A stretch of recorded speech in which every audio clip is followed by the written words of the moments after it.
नमस्कार, सीएनबीसी आवाज़ मोतीलाल ओसवाल स्टूडियो में आप सभी का स्वागत है। भारतीय मार्केट्स के लिए एक बहुत ख़राब दिन और शुक्रवार को भी अगर आपको मेरी एनर्जी लेवल थोड़ी लो लग रहे होंगे तो वो इसीलिए क्योंकि मार्केट ने बहुत आज हम सबको तंग किया है। खैर, शो की शुरुआत करते हैं हेडलाइंस के साथ।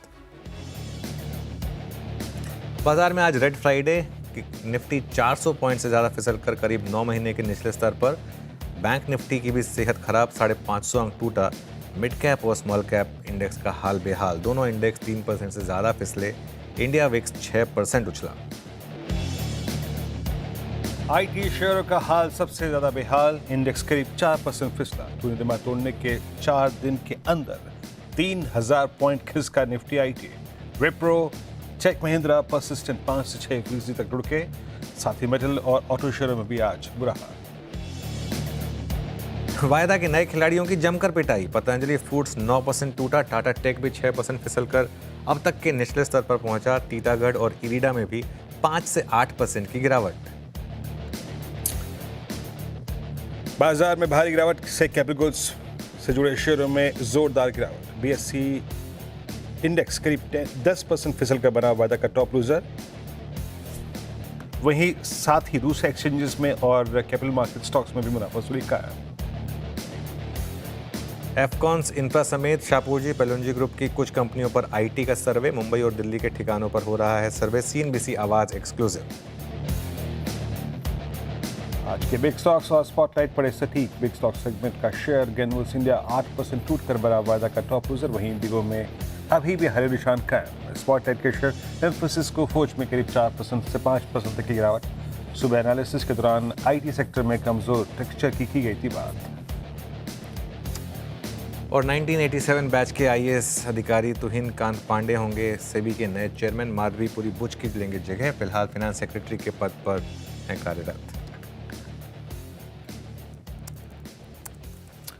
चलिए फिर शो की शुरुआत करेंगे और बहुत ही ख़राब दिन मार्केट के लिए। और अब अगला 1.5 घंटा कैसे निकाला जाए ये सोचना पड़ेगा। निफ्टी 22,130 पर, बैंक निफ्टी 500 पॉइंट नीचे, मिड कैप इंडेक्स 3% नीचे। बहुत बुरा मार्केट का सीन इस समय आपको दिखाई देगा। चौतरफा बिकवाली जैसा मैं कह रहा हूँ। और एक रेड फ्राइडे, जी हाँ, एक रेड फ्राइडे आज मार्केट के लिए।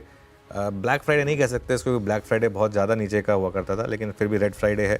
और जैसा मैं कह रहा हूँ कि काफ़ी अक्रॉस द बोर्ड सेलिंग है। और अगर ये कहा जाए कि इस पूरे बेयर फेज़ का, जो हमने पिछले 5-6 महीने का बेयर फेज़ देखा है, इस पूरे बेयर फेज़ का आज सबसे ख़राब दिन है, तो शायद वो अतिशयोक्ति नहीं होगी, क्योंकि मार्केट में आज इस तरीके का पेन है। और ये इसलिए भी मैं कह रहा हूँ कि अतिशयोक्ति नहीं होगी क्योंकि आज इंट्राडे में कोई भी रैली है वो सस्टेन नहीं हो रही। 2-3 अटैम्प्ट भी हुए रैली के। मिड कैप और स्मॉल कैप का पेन बहुत ज़्यादा है। इंडेक्स मिड कैप का, स्मॉल कैप का 1000 पॉइंट मिड कैप इंडेक्स नीचे, आप देखिए 3% से ज़्यादा। स्मॉल कैप इंडेक्स देखिए 3.5%। और ये तब है जबकि इस महीने में ऑलरेडी इंडेक्स 10% गिर चुके थे, अपने हाई से 20% गिर चुके थे। उसके बावजूद एक ऐसा लग रहा है कि मार्केट ने सोच के रखा था कि फरवरी एक ऐसा महीना रहेगा कि सब याद रखेंगे, और इसके लिए लास्ट दिन पर फरवरी के और ज़्यादा पिटाई हो। सुबह की रिकवरी की कोशिश भी फेल हुई। खैर एनीवे आगे बढ़ते हैं और वीडियो शेयर कर बढ़ते हैं। Good afternoon. Good afternoon sir. बिल्कुल ब्लड बाथ मार्केट में दुख, दर्द, पीड़ा, कष्ट, सभी शब्द इनफैक्ट आज ट्रेडर्स और इन्वेस्टर्स के मुंह से निकल रहे होंगे। जिस तरीके से बिकवाली देखने को मिल रही है बाजार में, 9 लाख करोड़ आज साफ हो गए मार्केट में। लेकिन सर सवाल वही बरकरार सबके जहन में कि अब नेक्स्ट सपोर्ट क्या होगा, अब क्या करें। मुझे पता कि बहुत डिफिकल्ट सवाल है जिस तरीके से बाजार का मूड मॉल है। नहीं, बड़ा आसान सवाल है। बड़ा आसान सवाल है। ये अगला सपोर्ट है, ज़रा एक बार लेकर आइए। थोड़ा जल्दी फायर कर दिया हमारे प्रोड्यूसर साहब ने। ये देखिए, ये है हमारा अगला सपोर्ट आज 3:30 बजे। और जैसे ही 3:30 बजेंगे मार्केट का गिरना बंद हो जाएगा। और एक और अच्छी चीज़ बताऊँ, अगले 2 दिन तक मार्केट नहीं गिरेगा क्योंकि अगले 2 दिन सैटरडे और संडे हैं। तो इसके लिए अब यहाँ से लेके मंडे सुबह 9:15 बजे तक सपोर्ट ही सपोर्ट है हर जगह। गलत तो नहीं कह रहा वीरू, सही कह रहा हूँ ना? यहाँ से लेके अब मंडे मॉर्निंग तक तो 3:30 बजे बस निश्चिंत रहिए। हाँ, उसके बाद निश्चिंत रहिए। दुनिया की कोई ताकत शुक्रवार की रात को, शनिवार को और रविवार को बाजार गिरा नहीं सकती। अनलेस बजट आ जाए। 9:15 से पता है। हाँ, अनलेस बजट आ जाए सैटरडे को। हाँ, बाकी सोमवार की सुबह पता नहीं है मुझे। बाकी सोमवार की सुबह पता नहीं है। खैर चलिए, ये तो हंसी मजाक की बात हो गई। अभी थोड़ा सा सीरियस लेवल्स पर आते हैं। कि सपोर्ट कहाँ पर है। 21,800 से 22,000 आई थिंक शेयर वीरू, मैं एड नॉजियम इस लेवल की बात कर रहा हूँ पिछले कई दिनों से कि 21,800 से 22। मुझे पता है, मुझे ना ये जो मैंने लेवल्स बोले थे, मुझे काफ़ी लोगों ने बहुत चीज़ें बोली भी थी कि मैं इतना बेरिश क्यों हूँ, बहुत ज़्यादा बेरिश हो गया हूँ, मार्केट ऐसा नहीं करेगा, उससे पहले घूम जाएगा। लेकिन ये चीज़ें जो है ना, और 21,800 से 22,000 बता दूँ मैं आपको, 21,800 से 22,000 पर भी अगर रुक गए ना आप तो गनीमत होगी। पहली बात, मार्केट का टेक्सचर इस तरीके से। लेकिन मैं ये जरूर कहूँगा कि 21,800 से 22,000, जैसे पिछली बार 22,800 सपोर्ट था, उसने काफ़ी देर तक आपको होल्ड करके रखा, बार बार जाता था, बार बार वहाँ से बाउंस करता था। ये आई थिंक एक जोन होगा जहाँ से इस पूरी रैली की शुरुआत हुई थी, ये एक बार डिफेंड होगा, एक बार तो डिफेंड होगा। हो सकता है एक बार हम 21,800 से 22,000 तक जाएं और वहाँ से आपको 700-800 पॉइंट की एक रैली भी मिल जाए, ये भी पॉसिबल है। हो सकता है वो एक नई रैली की शुरुआत हो सकता है वो रैली फेल हो, ये भी पॉसिबल। लेकिन मुझे लग रहा है 21,800 से 22,000 एक जोन होगा जहाँ पर आप थोड़ी शॉर्ट पोजीशन बुक करें। और अगर 21,800 डिसाइसिवली टूटा तो फिर 21,000 का रास्ता खुलेगा। जैसे 22,800 डिसाइसिवली टूटता ही देखिए क्या हुआ, 22,100 आ गया स्क्रीन पर ना, तो 21,800 डिसाइसिवली टूटा तो 21,000 का रास्ता खुलेगा। आपको करना क्या है, कल जैसे दिनों का इंतजार करना है। जैसे कल का दिन था, कल थर्सडे, कल हमने एक व्यू लिया था क्लोजिंग में कि अब मार्केट आपको मौके दे रहा है परफेक्ट वापस शॉर्ट इनिशिएट करने का, क्योंकि कल वो ब्रेड्थ बता रही थी, निफ्टी को मैनेज किया हुआ था लेकिन ब्रेड्थ बता रही थी। तो ऐसे कोई फ्लैट दिन हो, थोड़ा पॉजिटिव दिन हो, थोड़ा मार्केट इस तरीके का आपको टेक्सचर दिखाए, उनका वेट करें और शॉर्ट करें। बैंक निफ्टी की जहाँ तक बात है, बैंक निफ्टी में मुझे लग रहा है कि अब 48,000 तो शायद मैटर ऑफ टाइम है। 48,078 तो आज का लो भी था, बीच बीच में शॉर्ट कवरिंग आएंगी, लेकिन वो जो 47,000 है जो इस रैली का स्टार्टिंग पॉइंट था, वहाँ तक शायद जाने की तैयारी हो रही है। Veeru, good afternoon. Good afternoon Anuj. सुबह वो जो बात हुई थी अनुज 24,100 22,100 वो स्क्रीन पे है। अब आप देखिए इंटरेस्टिंगली दो चीज़ें क्या हो रही है अनुज, ये लास्ट का जो 800 पॉइंट स्पॉन्सर हुआ है निफ्टी आईटी से, दोनों ही इंडस्ट्रीज एक साथ एक वीकली लेवल पे आ गए हैं। Nifty exactly at 100 week exponential moving average, मतलब 22,050 22,100, और निफ्टी आईटी भी एग्जैक्टली इसका लो, और अभी ये जो प्राइस है 37,259, exactly 100 week exponential moving average. क्योंकि हम आज फ्राइडे को वीकली चार्ट्स का आकलन करेंगे तो दो इंडस्ट्रीज आज वीकली चार्ट्स पे 100 में पे आते हुए, मैं इस ये रेफरेंस इसलिए ड्रॉ कर रहा हूँ अनुज। मैं आप आईटी में आप शॉर्टिंग देखिए on the very first day, सुबह सुबह जब हम बात कर रहे थे 1100 पॉइंट का फॉल था, अब 1700 पॉइंट का फॉल है अनुज, और आज सुपर शॉर्टिंग हुई है। मतलब निफ्टी आईटी में जिसे कहते हैं ना, कोई घबराहट ही नहीं है। स्टॉक सकता हूँ आपकी स्क्रीन पे, जरा प्लीज लेके आइएगा। Mphasis below 200 week exponential average. आप शॉर्टिंग देखिए अनुज, मार्च 2023 में भी इतना खराब लेवल नहीं था जितना अब है। गजब। प्लीज डेरिवेटिव्स के स्टैट्स रखिएगा स्क्रीन पे, आप जरा क्वांटम दिखाइए ऑफ ओआई एडिशंस। मतलब कोई डर ही नहीं है, धड़ल्ले से शॉर्ट हो रही है। और मैं पूरे दिन के ओआई को देख रहा था, 5.5% on the very first day Anuj, 2,500 का शेयर है ये। उसके बाद लेके आइए आप जरा प्लीज एक बार परसिस्टेंट, ये अपने 50 वीक एक्सपोनेंशियल एवरेज पे ट्रेड करता हुआ, और डे लो पर 5191, यहाँ पर भी काफ़ी शॉर्टिंग हुई है। और लार्ज कैप आईटी में जरा प्लीज देखिए एक बार, विप्रो अब 200 डे एक्सपोनेंशियल एवरेज पे अनुज। मतलब मेरे ख्याल से आपने जो बात की ना कि इस दौर का हमने सबसे बुरा फेस देखा है आज।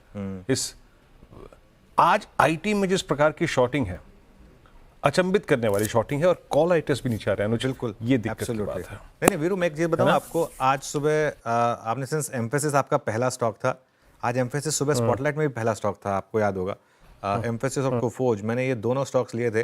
और एक बात बताऊँ मैं आपको, बहुत लोगों को लगता है कि ओवरसोल्ड स्टॉक्स को क्यों बेचा जाए, ओवरसोल्ड स्टॉक्स को क्यों बेचा जाए। अरे मार्केट कह रहा है, एम्फेसिस में डेथ क्रॉस बना था, आज खुलने के बाद भी आपने अगर इसमें शॉर्ट कॉल लिया उसके बाद भी पैसा बना है ना। तो ये 200 डे मूविंग एवरेज की हमने निफ्टी पर बात की थी, बहुत लोगों को लगता है कि यार अब टूट गया, अब क्या सेल करें। अगर आप ट्रेडर हैं ना, तो आपको मोमेंटम इसी तरीके से प्ले करना होता है। अनकंफर्टेबल लगेगा आपको वो करना भले, लेकिन वो 200 डे मूविंग एवरेज टूटने के बाद देखिए निफ्टी आईटी किस तरीके से 3,000 पॉइंट गिरा है। आपको याद है उस दिन जब हम बात कर रहे थे, जब आपने मुझसे निफ्टी आईटी पर सवाल पूछा था, तब हम 40,000 के करीब थे। मैंने कहा था कि 35,000 तक का रास्ता शायद निफ्टी आईटी पर खुला है, अगर हम चार्ट्स देखें तो उस दिन वो लगा हुआ कि क्या बात कर रहे हैं, 37,000 तो आ ही गया, 35,000 में बचा क्या है, मतलब अगर टेक्निकली देखा जाए तो ये मार्केट जो है एक टिपिकल बेयर मार्केट है। इतनी जल्दी बुल मार्केट से हम बेयर मार्केट में आ जाएंगे किसी ने नहीं सोचा था, लेकिन ये फैक्ट है। अब बेयर मार्केट नॉर्मली इंडिया में छोटी होती है, बुल मार्केट इंडिया में लंबी होती है। इसके लिए अगर आप 20 साल का 25 साल का ट्रेंड उठा के देखेंगे तो नॉर्मली बेयर मार्केट में खरीदने पे पैसा बनता है आपका, क्योंकि जैसा मैं कह रहा हूँ कि बेयर मार्केट 5-6 महीने चलती है और बुल मार्केट लंबी चलती है। ये वाली लेकिन जो बेयर मार्केट है ना, टेक्निकली सितंबर से शुरू हुई थी, अब सितंबर, अक्टूबर, नवंबर, दिसंबर, जनवरी, फरवरी, मतलब 6 महीने तो हो चुके हैं इसको। अब 7वां महीना भी रहेगा नहीं रहेगा, बहुत लोगों का ही मानना है। आज मैंने बहुत लोगों से फ़ोन किया, काफ़ी एचएनआई इन्वेस्टर से बात की, काफ़ी लोगों का मानना है कि मार्च में शायद वो फाइनल कैपिटुलेशन और वो फाइनल एक बॉटम बनेगा। लेकिन एनीवे हु नोज़ सब आई थिंक किसी को ज़्यादा पता नहीं है, सब सिर्फ एक गेस वर्क ही कर रहे हैं इस समय। हम भी वही कर सकते हैं, उससे ज़्यादा तो क्या कर सकते हैं, है ना? बिल्कुल, वो गैस पर की जा रही है अनुज। चलिए अभी काम करते हैं, श्रेया के पास चलते हैं, आज के ट्रेंडिंग स्टॉक्स और कार्यक्रम का क्रम जान लेते हैं।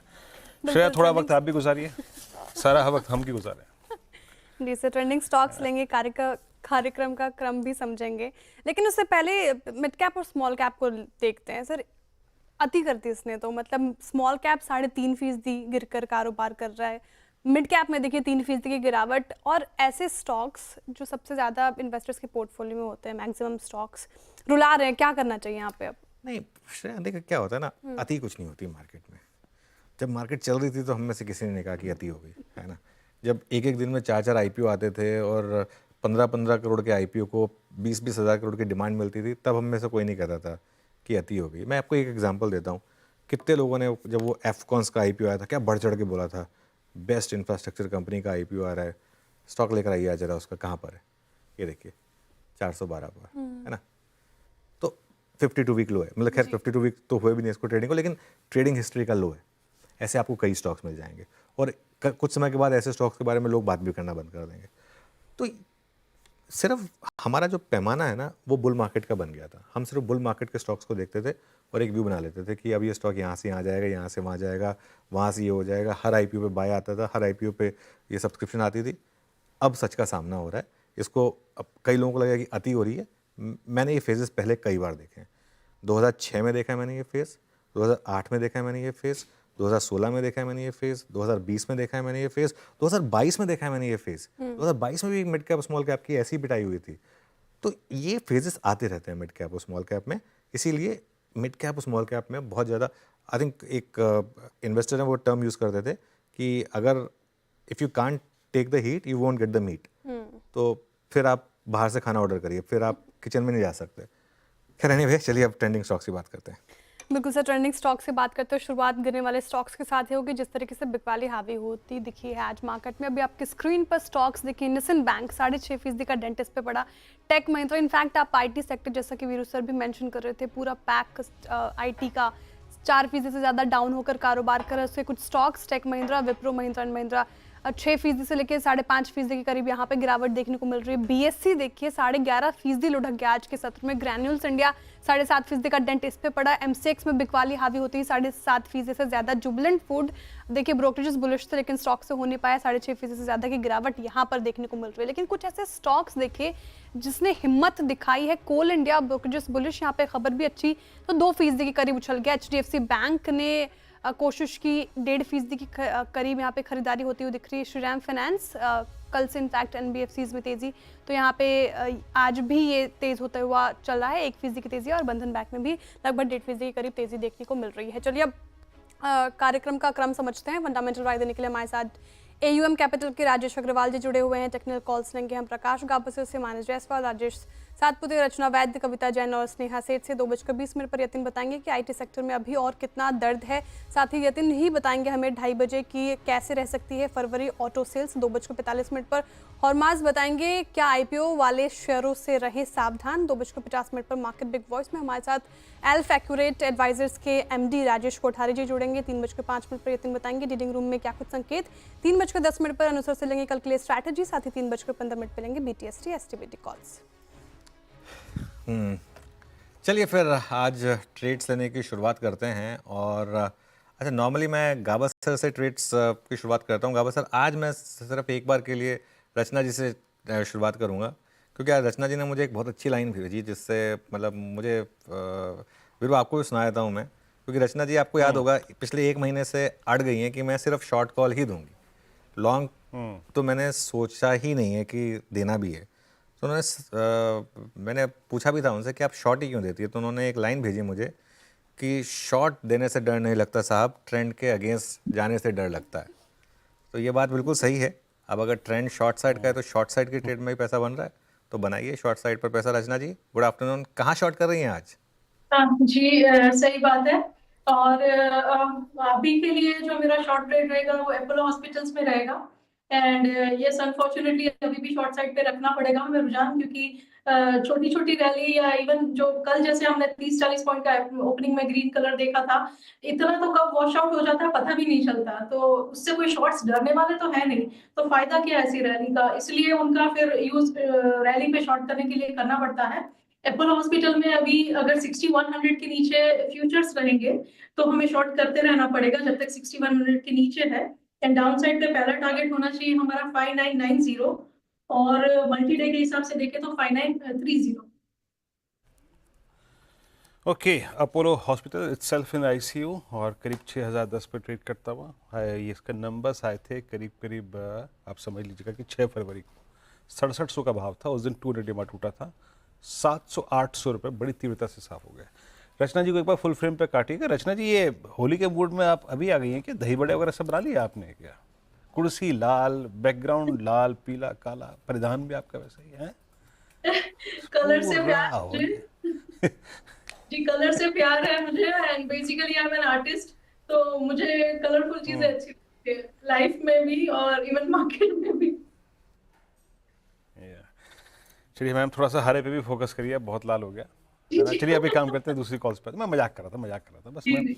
मानस के पास चलते हैं। मानस, गुड आफ्टरनून। आपकी कॉल आज की? गुड आफ्टरनून वीरेन जी। तो देखिए, भारतीय एयरटेल में मेरे ख्याल से अब स्टार्ट हुआ है एक करेक्शन, क्योंकि अभी तक तो हमने आउट परफॉर्मेंस देखा, लेकिन आज अगर आप देखिए तो टेक्निकली ये लोअर टॉप लोअर बॉटम का कंफर्मेशन है। स्टॉक अपने 100 डे मूविंग एवरेज के नीचे फिसला है। गिरावट में अपने 200 डे मूविंग एवरेज को स्टॉक टेस्ट कर सकता है। तो भारतीय एयरटेल के फ्यूचर में बिकवाली करने की राय रहेगी। 1591 के आसपास के प्राइस चल रहे हैं। इसमें आपको 1611 के स्टॉप लॉस से बिकवाली करनी है भारतीय एयरटेल के फ्यूचर में, और 1550 के टारगेट सेट करने हैं। 1580 का पुट ऑप्शन ले सकते हैं। 32 रुपए पे ट्रेड हो रहा है। इसमें आपको 24 रुपए के स्टॉप लॉस से खरीदारी करनी है और 48 रुपए के टारगेट सेट करने हैं। ठीक है, भारतीय एयरटेल के फ्यूचर्स में बिकवाली के राय फिलहाल। गाबत से गुड आफ्टरनून, आप क्या पिक कर रहे हैं? शॉर्ट रो है टाटा कंज्यूमर शेयर। अब ट्रेड करें टाटा कंज्यूमर 963 के आसपास। मेरे ख्याल से स्टॉप लगाना चाहिए, ज्यादा नहीं। 6373, 10-12 रुपए का स्टॉप लगाना चाहिए, ज्यादा नहीं। ऑन द डाउन साइड 950 940 ये एक जोन है, वहां तक आ सकता है। Tata consumer short. Tata consumer short. Rajesh ji बताइए, क्या ट्रेड ले रहे हैं? राजेश सतपुते जी। राजेश जी, आप गाबा सर को फिर मौका दे रहे हैं आपके ऊपर जोक मारने का। I am sorry. तो अनुज जी देखिए, मेरा भी first of all good afternoon and good afternoon everyone. Anuj ji देखिए, मेरी भी शॉर्ट साइड की ट्रेड होगी। जेके सीमेंट को सेल करेंगे। फ्यूचर में देखिए 4450 का स्टॉप लॉस रखेंगे और जो टारगेट दिखता है वो है करीबन 4250 से लेके 4200। तो it's a sell in JK Cement. Okay, JK Cement sell है आपका यहाँ पर। Sneha ji, good afternoon. आपका ट्रेड इस वक्त क्या रहेगा? Very good afternoon. अगर आप देखें तो मार्केट में यस करेक्शन काफी ज्यादा है, और मैं बाई के साथ जाना चाहूंगी फॉर कोल इंडिया। अगर आप कोल इंडिया देखें तो काफी अच्छा करेक्ट हुआ है अपने वीकली चार्ट में। अगर आप देखें तो प्रिसाइसली एक 61.8% रिट्रेसमेंट के लेवल के आसपास से थोड़ा सा रिकवरी दिख रही है। तो मेरा मानना है कि यहाँ से थोड़ा स्ट्रेंथ आ सकता है। सो आई वुड सजेस्ट कि यहाँ पे लॉन्ग करें with a strict stop loss of around 360, और जो टारगेट है वो 390 का रहेगा। ठीक है, सारे सेल साइड के ट्रेड के बाद एक बाई साइड की ट्रेड आई कोल इंडिया। देखिए अच्छी तेजी इसमें देखने को मिल रही है फिलहाल। राजेश अग्रवाल जी, वेरी गुड आफ्टरनून। जिस तरीके से बाजार में बिकवाली देखने को मिल रही है, आपके पिटारे से कुछ ऐसे स्टॉक्स जहां पे राहत की सांस ली जा सकती है? गुड आफ्टरनून श्रेया जी। गुड आफ्टरनून वीरेंद्र जी, अनुज जी, बाकी भी जो पैनल में मित्रगण हैं, सबको नमस्कार। और माहौल बहुत बुरा है, और अभी जैसे अनुज जी बता रहे थे कि आज का तो माहौल अत्यधिक बुरा है, और आप भी कई पर्यायवाची शब्द इस्तेमाल कर रही थी, सुना था मैंने। तो ऐसे माहौल में ही लॉन्ग जाने की हमारी कावियात रहती है, क्योंकि जो पैसा बनता है वो कमजोर मार्केट में ही बनता है। और इस वक्त अगर कहा जाए तो मैं समझता हूँ कि बहुत से लार्ज कैप स्टॉक्स है, रिलायंस, एचडीएफसी बैंक, आईटीसी जो जबरदस्त टूट गए हैं, वहाँ ध्यान देना चाहिए। एक चुनना हो, एचडीएफसी बैंक के साथ जाना चाहूंगा। दुनिया की एक सबसे बड़ी bank, stable asset quality, deposit growth strong, core fee income बढ़ रही है, फोकस मैनेजमेंट का रिटेल और डिपॉजिट मोबिलाइजेशन पे है, और सीडी रेशियो कम करने की बात कर रहे हैं। इनकी एचडीएबी फाइनेंशियल सर्विस की ऑफर फॉर सेल आने वाली है, वहां से भी अपसाइड बनता है। दूसरी जो सब्सिडरीज है, चाहे लाइफ की हो, ईएमसी की हो, एर्गो की हो, सारी अच्छी कामकाज चल रही है। और मर्जर के बाद स्टॉक ने कुछ करके नहीं दिया है, कई 1.5-2 साल से इन्हीं लेवल्स पे घूम रहा है। वैल्यूएशन बहुत स्ट्रांग है, और मैं समझता हूँ यहाँ पर खरीदारी करनी चाहिए। कम से कम आप 2 क्वार्टर का नजरिया रखें और यहाँ लॉन्ग रहें। ओके अच्छा, इस बीच जो मैं कल भी डिस्कशन कर रहा था, बात भी कर रहा था कि स्टेट बैंक ऑफ इंडिया तय करेगा कि क्या हो रहा है। आई मीन निफ्टी बैंक में एक बार आप एसबीआई रखिए, 710 से 686 तक के सफर को देखिए आप, क्या पेश ही रहा है। आई मीन 25 रुपये एसबीआई का शेयर होना मात्र, मतलब एक दिन के सेशन में, इट्स ह्यूज। और एक बार आप रखिएगा Nifty bank versus Nifty PSU bank index. बात ये मैं इसलिए कह रहा हूं क्योंकि अगर आप निफ्टी बैंक को देखें, स्टिल एट 48,300 निफ्टी बैंक अभी भी 150 और लगभग 450 पॉइंट ऊपर है वर्सेस लास्ट वीक जैन लो के।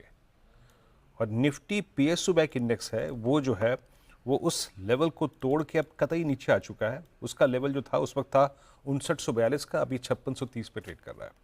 मानस एसबीआई, सुबह मैंने ये सेल कॉल ली थी सचिन से, अब 686 पर, अब क्योंकि 700 पे कॉल राइटर्स आ गए नई कमेंट्स सीरीज पर, तो अगर मान लीजिए किसी ने शॉर्ट लिया था, कल आवाज़ की कॉल पे काम भी किया है, अब इस ट्रेड को कहाँ तक रखना चाहिए एसबीआई के शॉर्ट को, और कुछ और पीएसयूज जहाँ पर आप थोड़े से नेगेटिव हैं या फिर शॉर्ट का भी रखते हैं?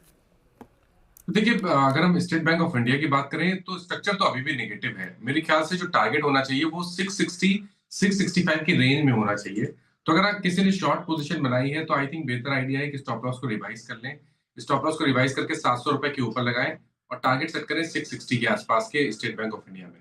बैंकिंग स्पेस में, पीएसयू बैंकिंग में स्पेशली अगर कोई और स्टॉक पिक करना हो और शॉर्ट साइड पे, तो एक fresh breakdown bank of Baroda में भी देखने को मिला है। मेरे ख्याल से यहाँ से आपको करीब 30 से 40 रुपए का down side bank of Baroda दिखा सकता है। ट्रेडर के तौर पे 202 रुपए के स्टॉप लॉस से बिकवाली करिए 184 के टारगेट के लिए। ओके, बैंक ऑफ बड़ौदा 184 के टारगेट के लिए सेल करिए यहाँ पर।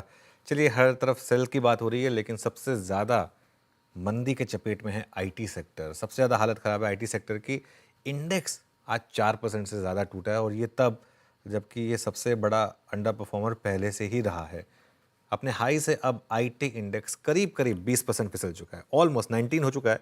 तो बेयर मार्केट टेरिटरी में एंटर करने की तैयारी कर रहा है। ये गिरावट क्यों है आईटी सेक्टर में, ये यतिन से जानते हैं। यतिन, गुड आफ्टरनून, बताइए। Good afternoon. और जैसे कि आपने कहा 19% की गिरावट दिसंबर मिड के हाई से आपको आईटी इंडेक्स में आती हुई नज़र पड़ी है, यानी करीब 2.5 महीने की मंदी, और वो भी लगभग 20% के आसपास। और अगर हम देखें तो शिखर से एलटीआई माइंट्री जैसे काउंटर्स में लगभग 30% की गिरावट, एम्फोसिस 30%, कोफोज 22%, टीसीएस और एचसीएल टेक जैसे लार्ज कैप आईटी कंपनीज में भी 20-22% का करेक्शन आपको देखने को मिल रहा है। और अगर हम टेक महिंद्रा और इन्फोसिस की बात करें तो 15-16% की गिरावट यहाँ भी देखने को मिल रही है। तो ऐसा नहीं है कि कोई आईटी में, मिड कैप आईटी में पैनिक हो या लार्ज कैप आईटी में पैनिक हो, सभी तरफ से आपको दिख रहा है कि चाहे वो लार्ज कैप आईटी स्टॉक हो या मिड कैप आईटी स्टॉक हो, गिरावट तो सभी में देखने को मिल रही है। अगर हम आईटी कंपनियों की बात करें तो ऑब्वियसली जो गाइडेंस है FY26 के लिए, अब वो थोड़ा सिंगल डिजिट में है। ग्रोथ के अभी भी कंसर्न्स हैं क्योंकि यूरोपियन मार्केट स्लो हो रहे हैं और यूएस में ट्रंप के आने के बाद काफ़ी अनिश्चितता बनती हुई नज़र पड़ रही है, जिसके कारण आईटी सेक्टर्स पर से आपको स्ट्रगल करता हुआ नज़र पड़ रहा है। अगर हम केप जेमिनी की बात करें तो कंपनी ने आउटलुक थोड़ा फीका दिया है। इनफैक्ट उनको FY26 के लिए ग्रोथ -2% से लेकर 2% पॉजिटिव टेरिटरी में दिखती है, यानी एकदम flattish kind of a growth. Capgemini जैसी कंपनियां जो कंसल्टिंग में बहुत ही बड़ी महारत रखे हुए हैं, इनको लग रहा है। इनका सबसे बड़ा मार्केट फ्रांस है, जहां पिछले क्वार्टर आपने 3.5% का डिक्लाइन देखा है रेवेन्यू में सिक्वेंशियल बेसिस पे। और एक्सचेंजर की भी बात करें तो ग्लोबल मार्केट में जो अभी रिसेंटली एक्सचेंजर और केप जेमिनी के रिजल्ट आए, एक्सचेंजर ने तो अपने हायरिंग पे भी काफ़ी सारी चेंजेस की हैं। अगर हम प्रमोशन की बात करें तो 6 महीने तक उसको टाल दिए गए हैं। और Q3 में टिपिकली हमने ये देखा है कि जो वेज हाइक है ग्लोबल आईटी कंपनीज का, उसके कारण भी मार्जिन्स पे दबाव आया है। एक सिल्वर लाइनिंग है कि रुपया कमज़ोर हो रहा है तो शायद आईटी कंपनियों को थोड़ा बहुत फ़ायदा हो, लेकिन ग्लोबल मार्केट जिस तरीके से शेपअप हो रहे हैं, आर्टिफिशियल इंटेलिजेंस जिस हिसाब से शेपअप हो रहा है, चाइना से जिस हिसाब से कॉम्पिटिशन आ रहा है नई टेक्नोलॉजीज़ में, उसके कारण आईटी सेक्टर में दबाव बढ़ता हुआ आपको नज़र पड़ रहा है। बिल्कुल, ग्लोबल समीकरण चाइना से कंपटीशन साथ ही एआई को लेकर जो डेवलपमेंट हो रहे हैं आईटी सेक्टर पर, उसका दबाव देखने को मिल रहा है। शुक्रिया यतन जी तमाम जानकारी के लिए। लेकिन राजेश जी, आप बताइए, जिस तरीके से अभी सारे फैक्टर्स बताए यतन जी ने, कैसे देख रहे हैं आप इस पर्टिकुलर सेक्टर को, और क्या लग रहा है इस तरीके से जो गिरावट हमें देखने को मिले, कोई ऐसे स्टॉक्स जहाँ पे फोकस बन सकता है? देखिए, अभी यतीन ने बहुत सही कहा कि चाइना से दिक्कतें आ रही है, एआई से दिक्कतें आ रही हैं।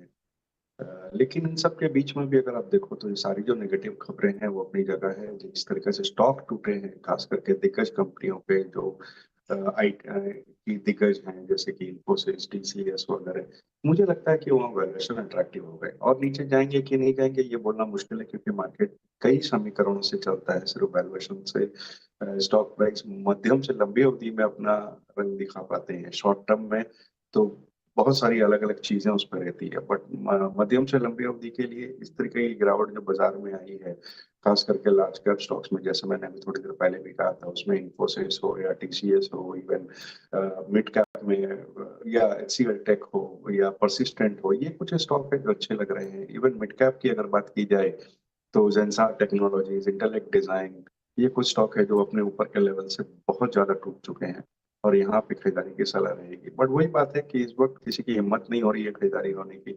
तो स्टैगर्ड भाव में खरीदारी करें, मेरी तो यही राय रहेगी। जी हाँ। अच्छा, आईटी पे बहुत बात होगी तो अब ज़्यादा टाइम स्पेंड नहीं करेंगे, बट एक बात है कि मुझे याद है अच्छी तरीके से उस दिन, मेरे ख्याल से छोटी दीपावली थी या दीपावली का दिन था, क्योंकि इस बार दीपावली के दिन हम खुले हुए थे बाजार, अनुज, वो याद है आपको?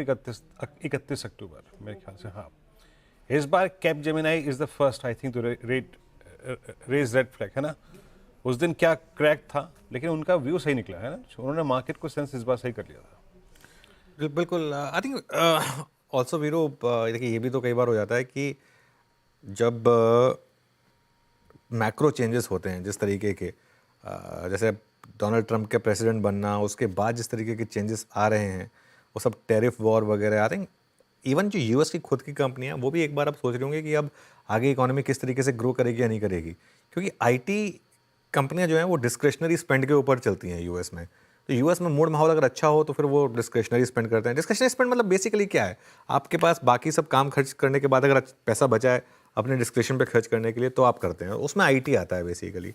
तो वो क्लियरली अब वहाँ पर एक रिस्क बन रहा है। प्लस आईटी चला भी बहुत था पिछले साल। आई थिंक आईटी ने पिंग पोंग खेला है, एक साल अच्छा, एक साल खराब, एक साल अच्छा, एक साल खराब।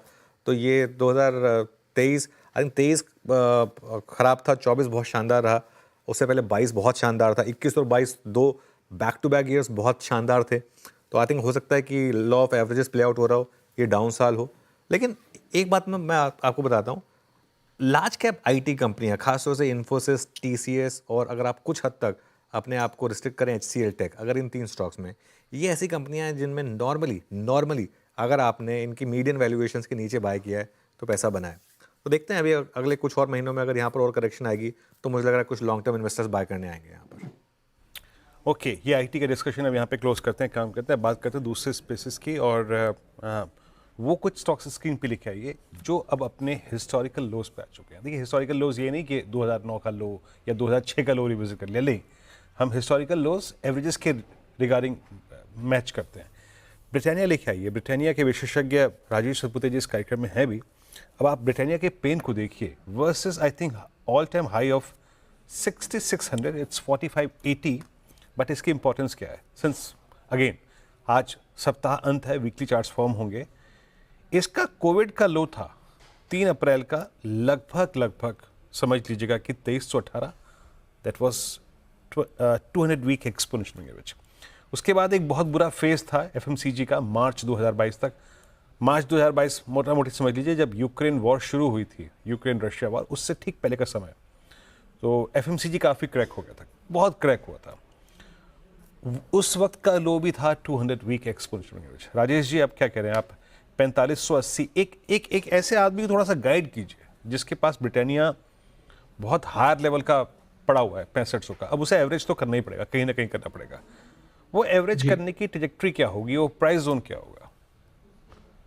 वीरेंद्र जी, देखिए दो चीजें यहाँ पे आप देखिए। अगर आपको एवरेजिंग की बात करनी है तो आप थोड़ा सा वीकली चार्ट पे चले जाइए। तो वीकली चार्ट पे जो 200 वीक्स मूविंग एवरेज आता है, वो करीबन 4400 4420 के आसपास का वो लेवल है। तो क्या 4400 4420 के आसपास का लेवल होल्ड करेगा? तो आई थिंक अगर वो लेवल होल्ड करता है, निफ्टी भी यहाँ से थोड़ा बहुत रिवर्सल देता है, रिलीफ रैली की जो बात हम करते हैं, तो मुझे लगता है 4400 के आसपास एवरेजिंग करनी चाहिए। बशर्ते आपका जो स्टॉप लॉस होगा, जैसे कि अगर पोजिशनल कॉल है या किसी की पोजीशन ऑलरेडी पड़ी है, तो एक स्टॉप लॉस तो रखना पड़ेगा। तो 4400 के सामने मुझे लगता है एटलीस्ट 200 पॉइंट का स्टॉप लॉस मेंटेन करे। तो 4200 के स्टॉप लॉस के साथ 4400 के आसपास अगर डिप मिलता है, जो कि जिसके चांसेस बहुत ज्यादा है, प्रोबेबिलिटी बहुत ज्यादा है क्योंकि आज एक ब्रेकडाउन है, तो 4400 के आसपास मुझे लगता है थोड़ा बहुत एवरेजिंग की रिस्क आप ले सकते हो 4200 के स्टॉप लॉस के साथ। ओके, चलिए आगे बढ़ते हैं और अब कल लेट नाइट जो बड़ी ब्रेकिंग न्यूज़ लक्ष्मण जी ने ब्रेक की उसको रिविजिट करते हैं। तुहिन कांता पांडे सेबी के नए चेयरमैन होंगे। वे माधवीपुरी बुच की जगह लेंगे जो आज रिटायर हो रही हैं। इस खबर पर ज़्यादा चर्चा के लिए चलते हैं लक्ष्मण रॉय के पास। लक्ष्मण जी, गुड आफ्टरनून। तो एक काफ़ी शानदार सिलेक्शन माना जा रहा है और एक ऐसे व्यक्ति जिनके पास स्टॉक मार्केट का भी एक्सपीरियंस है, जिन्होंने काफ़ी बड़ी और काफ़ी कॉम्प्लेक्स डील्स भी, चाहे वो एयर इंडिया हो, LIC हो, ये सब किया है। एक बार ज़रा रिविजिट करते हैं कि आखिर सेबी चेयरमैन का जो प्रोफाइल है वो कैसा है। बिल्कुल, दरअसल ये जो नए सेबी चेयरमैन बनाए गए हैं, वो आपने सही कहा कि भले ये सरकार में रहे हों, भले ही अभी रेवेन्यू सेक्रेटरी हैं, फाइनेंस सेक्रेटरी हैं, लेकिन शेयर मार्केट की बारीकियों से अच्छी तरह से वाकिफ हैं। हालांकि बता दूं कि ये 1987 बैच का IAS ऑफिसर हैं, उसके बाद अलग अलग पदों पर रहे, लेकिन जहां जहां जिन पदों पर रहे उसको मैंने जब देखा गौर से, तो मैंने देखा फाइनेंशियल सेगमेंट से जुड़े हुए पद ज्यादा थे। जैसे उड़ीसा में वो थे तो फाइनेंस सेक्रेटरी थे, वहां प्रिंसिपल सेक्रेटरी फाइनेंस डिपार्टमेंट के रहे थे। इससे पहले योजना आयोग में रह चुके हैं, कैबिनेट सेक्रेटरीट में रह चुके हैं, और अभी वित्त मंत्रालय में रेवेन्यू सेक्रेटरी, फाइनेंस सेक्रेटरी से पहले विनिवेश विभाग के सचिव काफी लंबे समय तक थे। और जब विनिवेश विभाग के सचिव रहे थे तो ऐसे समय में थे जब सरकारी कंपनियों का वैल्यूएशन काफी कम था और सरकार ने विनिवेश करने का ऐलान कर दिया था। तो एक तरीके से वहां पर इन्होंने क्लियर स्टैंड लिया कि सीधे तौर पर हम लोग विनिवेश पर आंख मूंद करके नहीं चल पड़ेंगे, हम उनकी कंपनियों की हालत को ज्यादा बेहतर करेंगे। और आपने देखा कि पिछले कुछ सालों में सरकारी कंपनियों की हालत इन्होंने काफी मजबूती से की। हर हफ्ते सरकारी कंपनियों के MD के साथ बैठक करना, उनसे समझना कैसे क्या कर रहे हैं, और जब उनका वैल्यूएशन अच्छा हुआ तब जाके बेचने की प्रक्रिया शुरू हुई। यहाँ भी स्ट्रेटेजिक सेल पे बहुत ज्यादा फोकस नहीं किया, हालात को देखते हुए OFS है छोटे छोटे टुकड़ों में सेल करने की ज्यादा कोशिश की, उसमें भी काफी ज्यादा सफल है।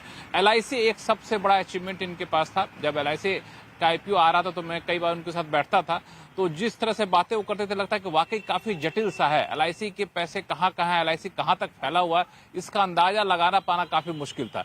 डिजिटाइजेशन काफी कम स्तर पर हुआ था LIC का, तो उन्होंने इसको काफी ज्यादा मेहनत की और LIC का IPO आखिरकार उन्होंने लाया। और IPO लाने के बाद भी वो लगातार LIC को ज्यादा डिजिटाइज करने में, ट्रांसपेरेंस करने में बने रहे। तो मुझे लगता है कि ये इक्विटी मार्केट के बड़े पहलुओं से अच्छी तरह से वाकिफ हैं और एक ऐसे समय में सेबी चेयरमैन बनने जा रहे हैं जब मार्केट में, जैसा कि आप लोगों को मैं सुन रहा था, बिल्कुल हाहाकार मचा हुआ है, FIs जा रहे हैं, रिटेल निवेशक रो रहे हैं। तो ऐसे में इनका आना एक तरीके से कह सकते हैं सकारात्मक संदेश होगा, क्योंकि खुद काफी कह सकते हैं कि धार्मिक प्रवृत्ति के भी हैं और काफी शांत स्वभाव के भी हैं और काफी नाप तोल के फैसला लेते हैं, प्रोग्रेसिव बहुत ज्यादा है ये।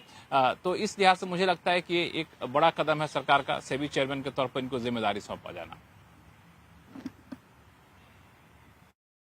लक्ष्मण जी, तमाम जानकारी के लिए। तुहिन कांता पांडे अब सेबी के नए चेयरपर्सन होंगे। चलिए अब कुछ और स्टॉक्स की बात करते हैं जिसमें गिरावट देखने को मिल रही है। ऑटो सेक्टर के ज़्यादा स्टॉक्स आप देखें, टाटा मोटर्स रखे स्क्रीन पे, डेलो के आसपास कारोबार करता हुआ बजाज ऑटो, इनफैक्ट आप देखिए हीरो मोटोकॉर्प, आयशर मोटर्स, सभी में गिरावट। महिंद्रा एंड महिंद्रा भी लूजर्स में शामिल है आज के सत्र में। महिंद्रा का चार्ट रखिए और यहाँ पे एक टेक्निकल राय लेना चाहूँगी राजेश सातपुते जी से। बताइए सर, महिंद्रा एंड महिंद्रा जिस तरीके से गिरावट देखने को मिल रही है हमें इस पर्टिकुलर काउंटर में, इनफैक्ट पूरा ऑटो पैक, इस महिंद्रा पे क्या व्यू रहेगा आपका?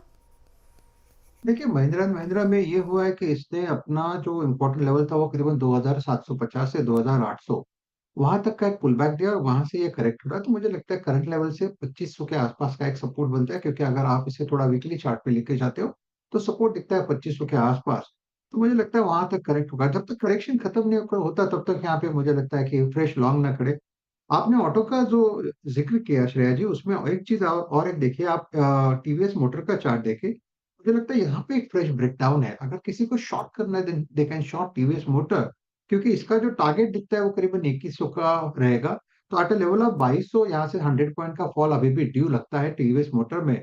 स्टॉप लॉस जो मेंटेन करना पड़ेगा वो 2240 का होगा। तो सेल एंड राइज स्ट्रेटेजी करें टीवीएस मोटर में।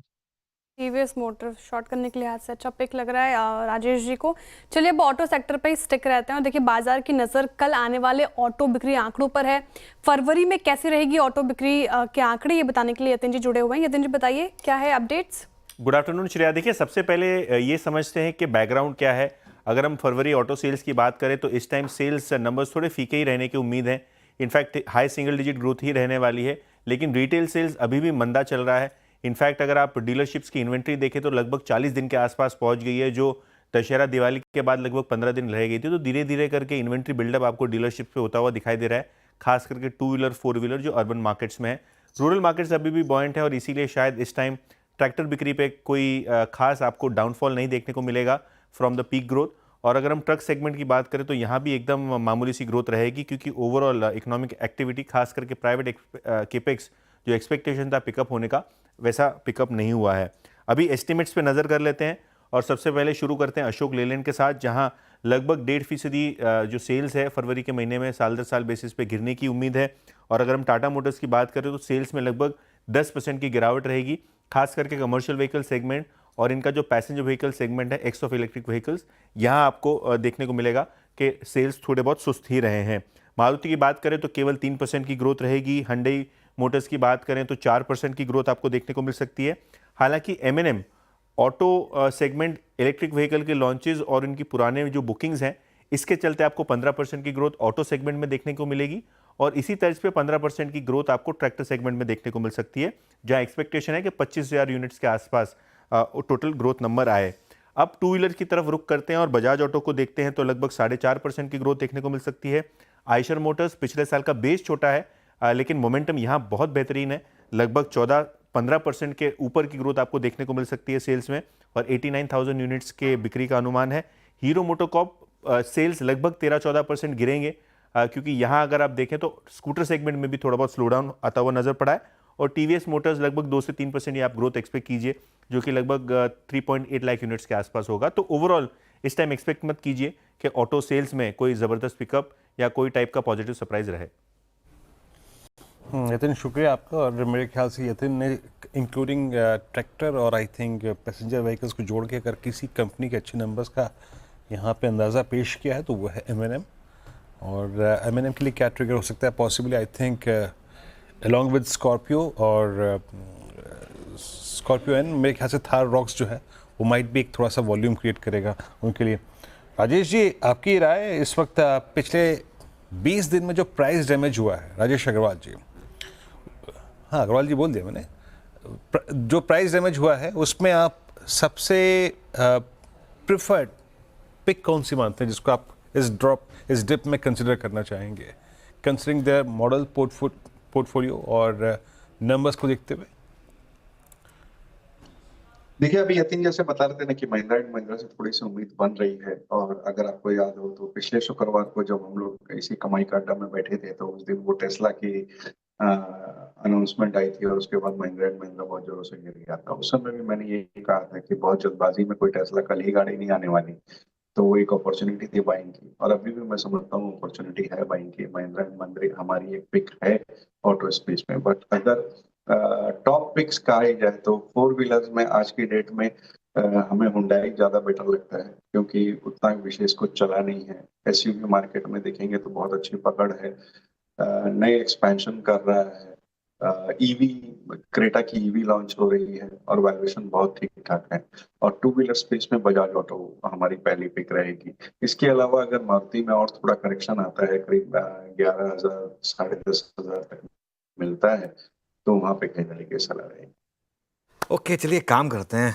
बीरू को वैसे ही बहुत मुश्किल लग रहा है फ्राइडे को थोड़ा टाइम स्पेंड करना, इतनी मार्केट टफ है और क्या करें। बीरू ने अपनी जैकेट भी उतार दी, सोचा शायद उससे थोड़ा सा मार्केट को कुछ फ़ायदा मिल जाए, वो भी नहीं हो रहा बीरू। तो एक काम करते हैं, मैं सोचा क्यों ना 2-3 मीम्स बनाएं और थोड़ा सा देखें कि ये इनमें से हमारे जो व्यूअर्स हैं उनको कौन सा मीम सबसे अच्छा लगा। और मैं व्यूअर्स को कहूँगा कि हमारे आवाज़ के जो हैंडल है उसको टैग करें और कुछ मीम्स भेजें हमें। देखिए 2-3 मीम्स जो हमारी टीम ने बनाए हैं। बुल की तबीयत नासाज और बेर कर रहा राज, इसमें आप देखिए बुल बेचारा वाकई में काफ़ी हर्ट है और ये हॉस्पिटल छोड़ने का नाम ही नहीं ले रहा है। 3-4 महीने पहले ये हॉस्पिटल में एंटर हुआ था, तब लग रहा था कि छोड़ दे, मतलब छूट जाएगा हॉस्पिटल बहुत जल्दी, लेकिन कुछ ज़्यादा ही बीमारी आ गई है यहाँ पर। और ये बुल जो है ये बेचारा सिक है और देखिए बेर कितना खुश हो रहा है ना। बहुत समय के बाद भी मौका मिला बेर को खुश होने का और आई थिंक इस वजह से थोड़ा सा बेर खुश है इस समय। लेकिन ये देखिए बुल, एक चीज़ मैं कहूँगा, लेकिन बुल देख सब कुछ रहा है, वो सब कुछ देख रहा है और वो बेर को ये भी बता देगा कि एक बार मैं फुल्ली फिट हो जाऊँ फिर बताऊँगा। लेकिन अभी के लिए तो बुल बेचारा बहुत बुरी हालत में है ना वीरू। बिल्कुल, अभी आईसीयू में मेरे ख्याल से ये तो फिर भी सम्मानजनक फोटो है अनुज, ये तो काफ़ी सम्मानजनक फोटो है। अभी आईसीयू में है, अभी तो मेरे को ठीक ठाक लग रहा है ये। बहुत मेरे ख्याल से सौरभ ने और विकास ने और सुभाष ने सम्मान दिया है बुल को। अदरवाइज नहीं हम बाकी भी हमारे विपिन जी ने भी और हमारी सोशल मीडिया टीम ने भी, और हमारी सोशल मीडिया टीम एक्चुअली इस पर थोड़ा सा काम कर रही है। हमने सोचा कि आज थोड़ा सा इस पर काम किया जाए, तो मैं कहा सब बेस्ट है, थोड़ा लोगों से भी पूछते हैं कि थोड़े मीम आप भी बना के भेजिए। ये तो खैर हमारी जो सोशल मीडिया टीम है उन्होंने बनाए हैं, कुछ मीम्स आप भी बनाकर भेजिए और कुछ हम यतिन से भी मांगेंगे मीम्स। यतिन भी बोल अनुज चला भी काफ़ी था जी, हाँ चला भी काफ़ी था। मैं अभी नीचे उतर रहा था तो मुझे मेरे कोलीग जो बेयर कैंप में है उसने बोला कि क्या आप लोग 20,000 निफ्टी के टी शर्ट छपाने वाले हैं कि नहीं छपाने वाले हैं, क्योंकि टिपिकली होता ऐसे है कि जब मार्केट बढ़ता है तब वो टी शर्ट पहन के हम लोग बेयर्स का जो है स्वागत करते हैं। लेकिन जिस हिसाब से बुल्स की अब हालत हुई है, लोग तो ये बोल रहे हैं कि आप क्या 20,000 की निफ्टी की टी शर्ट बनवाएंगे क्या? कौन माशे हैं वैसे ये थे? ये आपको अलग से मैं बताऊंगा। अच्छा हाँ ठीक है। तो वैसे श्रेया आपको कौन सा अच्छा लगा इनमें से मीम? मैं वीरू सर से बिल्कुल अग्री करती हूँ, बहुत सम्मानजनक ये पिक्चर है और जिस तरीके से फुल वेंटिलेटर पे होना चाहिए था बुल को। लेकिन खैर सब जब बुल उठेगा तो बहुत मजबूती के साथ उठेगा, ये उम्मीद लगा कर चल रहे हैं फिलहाल। तो वो इशू यही है कि थोड़ा सा इस बार बुल का हॉस्पिटलाइजेशन थोड़ा लंबा हो गया, वरना नॉर्मली इतना उसमें बुल रहता नहीं इतने टाइम तक हॉस्पिटल में, लेकिन इस बार थोड़ा सा है इस समय हॉस्पिटल में। चलिए खैर आप भेजिए हमें मीम्स और एक काम करेंगे हम मंडे मॉर्निंग को उसको रिविजिट करेंगे। मंडे क्लोजिंग में रिविजिट करेंगे क्योंकि क्लोजिंग शो में हमने बात की है। तो हमारे सारे सोशल मीडिया प्लेटफॉर्म्स पर आप ये मीम्स बना के भेजिए, इनमें से कुछ हम बेस्ट पिक करेंगे। एक चीज़ का ध्यान रखिएगा, फैमिली चैनल है तो मीम्स उसी हिसाब से भेजिएगा, क्योंकि कुछ लोग कुछ ऐसे मीम भी भेज रहे हैं जिनको हम नहीं दिखा पाएंगे, तो वो मत भेजिए बस, बाकी सब ठीक है। चलें फिर आगे बढ़ते हैं। और यतिन को हमने रोका हुआ स्टूडियो में क्योंकि MSCI के फरवरी रिव्यू के जो बदलाव थे वो आज से लागू होंगे। किसकी एंट्री हुई, कौन बाहर हुआ, किनका वेट बढ़ेगा या घटेगा, ये समझते हैं यतिन से। यतिन बताइए। तो अनुज जी देखिए 3 बजे एग्जैक्टली रीबैलेंसिंग शुरू हो जाएगी और अगर हम आज देखें तो FI का कुल मिला के $900 मिलियन का खरीदारी का मूड है MSCI को लेके, क्योंकि जो एवरेज बाय फ्लोज हैं उसको देखते हुए ये लग रहा है कि 7-7.5 हज़ार करोड़ रुपए के आसपास की आज आखिर के आधे घंटे में खरीदारी होगी। खरीदारी कहाँ होगी? हंडई मोटर्स में होगी, जहां लगभग $250 मिलियन यानी 2,000 करोड़ रुपए से ज़्यादा की बाइंग आपको देखने को मिल सकती है, क्योंकि ये एक नया इंक्लूजन कैंडिडेट है और IPO के बाद यहाँ आपको MSCI इंडिसेस में सबसे पहली बार हंडई का समावेश होता हुआ दिखाई पड़ रहा है। और उसी तर्ज पे अगर हम एग्जिट की बात करें तो अदानी ग्रीन यहाँ लगभग $150 मिलियन यानी 1200 करोड़ से ज़्यादा का आउटफ्लो आपको होता हुआ दिखाई देगा, क्योंकि ये इंडेक्स से बाहर हो रहा है। अगर हम आज नोटेबल इनफ्लोज की बात करें जहां वेट बढ़ने से आपको खरीदारी का मूड माहौल बनेगा, सबसे पहले इंडसइंड बैंक लगभग $270 मिलियन का बाइंग फ्लो, लगभग 2200-2300 करोड़ रुपए की बाइंग देखने को मिल सकती है। Zomato, Varun beverages, Torrent pharma जैसे काउंटर्स में भी अच्छी खासी खरीदारी आपको आती हुई नजर पड़ेगी। और मैनकाइंड फार्मा, डिक्सन और न्यू एज कंपनीज में से PB फिनटेक, यहाँ आपको खरीदारी वेट बढ़ने के कारण आपको आती हुई नज़र पड़ सकती है। हालांकि वेट कट होने से 4 लार्ज कैप्स पर नज़र रखिए, शायद यहाँ खरीदारी के मौके बन सकते हैं। HDFC bank, Reliance, ICICI bank और इन्फोसिस, इन सभी काउंटर्स में आपको एक हल्की फुल्की जो है वेट कम होने के कारण थोड़ा बहुत सेलिंग फ्लो दिखेगा, लेकिन छोटा छोटा ही फ्लो यहाँ आपको सेलिंग साइड पे दिखेगा। तो ये वो स्टॉक्स है मेन जहाँ एक बड़ी रीबैलेंसिंग आखिर के आधे घंटे में एक्सपेक्टेड है। ओके, चलिए, तो ये कुछ MSCI से रिलेटेड स्टॉक्स जिन पर फोकस रहेगा। कविता जी जुड़ी हैं इस पैनल में, उनसे एक ट्रेड लेते हैं। Kavita ji, good afternoon. कविता जी, बताइए आपकी trade. Very good afternoon, Anuj ji. Good afternoon, everyone. Well, Tata Power ने अपना 20 months moving average decisively तोड़ा है, and even 100 बेमा भी। मुझे लगता है यहाँ फर्दर गिरावट होनी चाहिए। 337 के लेवल पर एज ऑफ नाउ है, अंटिल काउंटर 345 के लेवल के नीचे मेंटेन है। पॉसिबल टारगेट्स काउंटर पर आते हुए दिखते हैं 330, 325 के। So Tata power will be short. आज कविता जी का मूड ठीक नहीं लग रहा, आज कविता जी गुस्से में लग रही है, आज यकीन मानिए। सुबह कह रही थी कि बाजार ओवर सोल्ड है, थोड़ा पुल बैक मिलेगा तो सेल करेंगे। पुल बैक मिला नहीं, बाजार और वहाँ से सिंक हुआ। और दूसरा ये कि इनकी तकनीक जो है वो राजेश जी मेरी तकनीक इजाद की हुई तकनीक राजेश जी फुल यूटिलाइज कर रहे हैं भाई साहब। वो जो वो है ना, कहते हैं mute button, full fledge Rajesh ji उसका इस्तेमाल कर रहे हैं। कविता जी कहीं हिसाब किताब बराबर कीजिए अपना, ऐसे नहीं चलेगा। आप पिछड़ रही हैं, राजेश जी आगे जा रहे हैं उससे। खैर, मैं आपको बताता हूँ कि अब 4 का चौका का क्रम क्या है, इस बात को ही बंद करते हैं।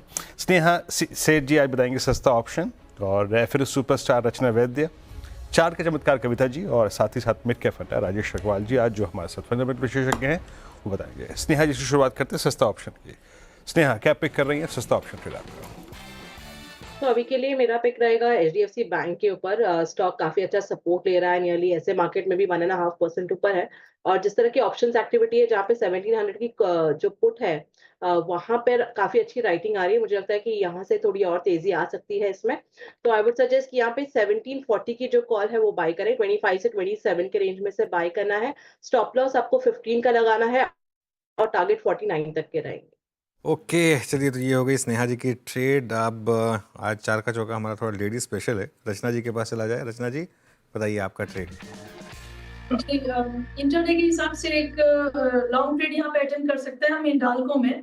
हिंडाल्को के फ्यूचर्स जो है उसमें अच्छी खासी एक अपस्विंग बन रही है, और एक छोटे से एसएल के साथ अराउंड 632 के एसएल के साथ अगर इसको लॉन्ग करा जाए फ्यूचर्स पे, तो हमारा टारगेट होगा 640 एंड 642। ठीक है, हिंडाल्को बाई है, अच्छा पुल बैक दिखा है इसने आज के सत्र में। अब चलते हैं चार्ट का चमत्कार के लिए कविता जैन जी के पास। कविता जी, बताइए आपका चार्ट का चमत्कार। तो श्रेया, वोल्टास पर एक अच्छे मूव बनते हुए दिख रहे हैं। कंडीशनल बाय होगा, 1315 के ऊपर काउंटर निकलता है तो यहाँ पोजीशनिंग की जा सकती है। 1296 का स्टॉप लॉस मेंटेन करना चाहिए। अपसाइड मोमेंट मुझे लगता है 1335, 1340 के प्राइस टारगेट के। ओके, वोल्टास 1317 पे। अच्छा, Voltas on serious note, I mean आज इसने बहुत ही डिसेंट प्राइस परफॉर्मेंस दी। आज ये सुबह हमारे आज के जो सुबह का एनालिसिस था प्लस उसमें इंक्लूड भी किया गया था। कल इसमें लॉन्ग रोलोवर्स थे और बड़ा अच्छा मूव दिया इस स्टॉक ने एज पर I mean rollover stats. Rajesh Agarwal ji के पास चलते हैं आज के मिड कैप फंडा के लिए। राजेश जी, क्या पिक कर रहे हैं? देखिए, मिड कैप फंडा के हिसाब से कोल इंडिया के साथ जानना चाहूंगा।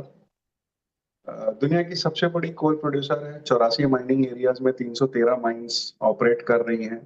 70% जो इलेक्ट्रिसिटी डिमांड कोयले की है वो कोल इंडिया केटर करती है, और डिमांड जो प्रोजेक्टेड है वो FY 2030 तक 1.3 से 1.5 बिलियन टन की है। सरकार का ये पुरजोर कोशिश है कि प्रोडक्शन बढ़ाया जाए ताकि इंपोर्ट्स पे जो अपनी डिपेंडेंस है वो कम हो।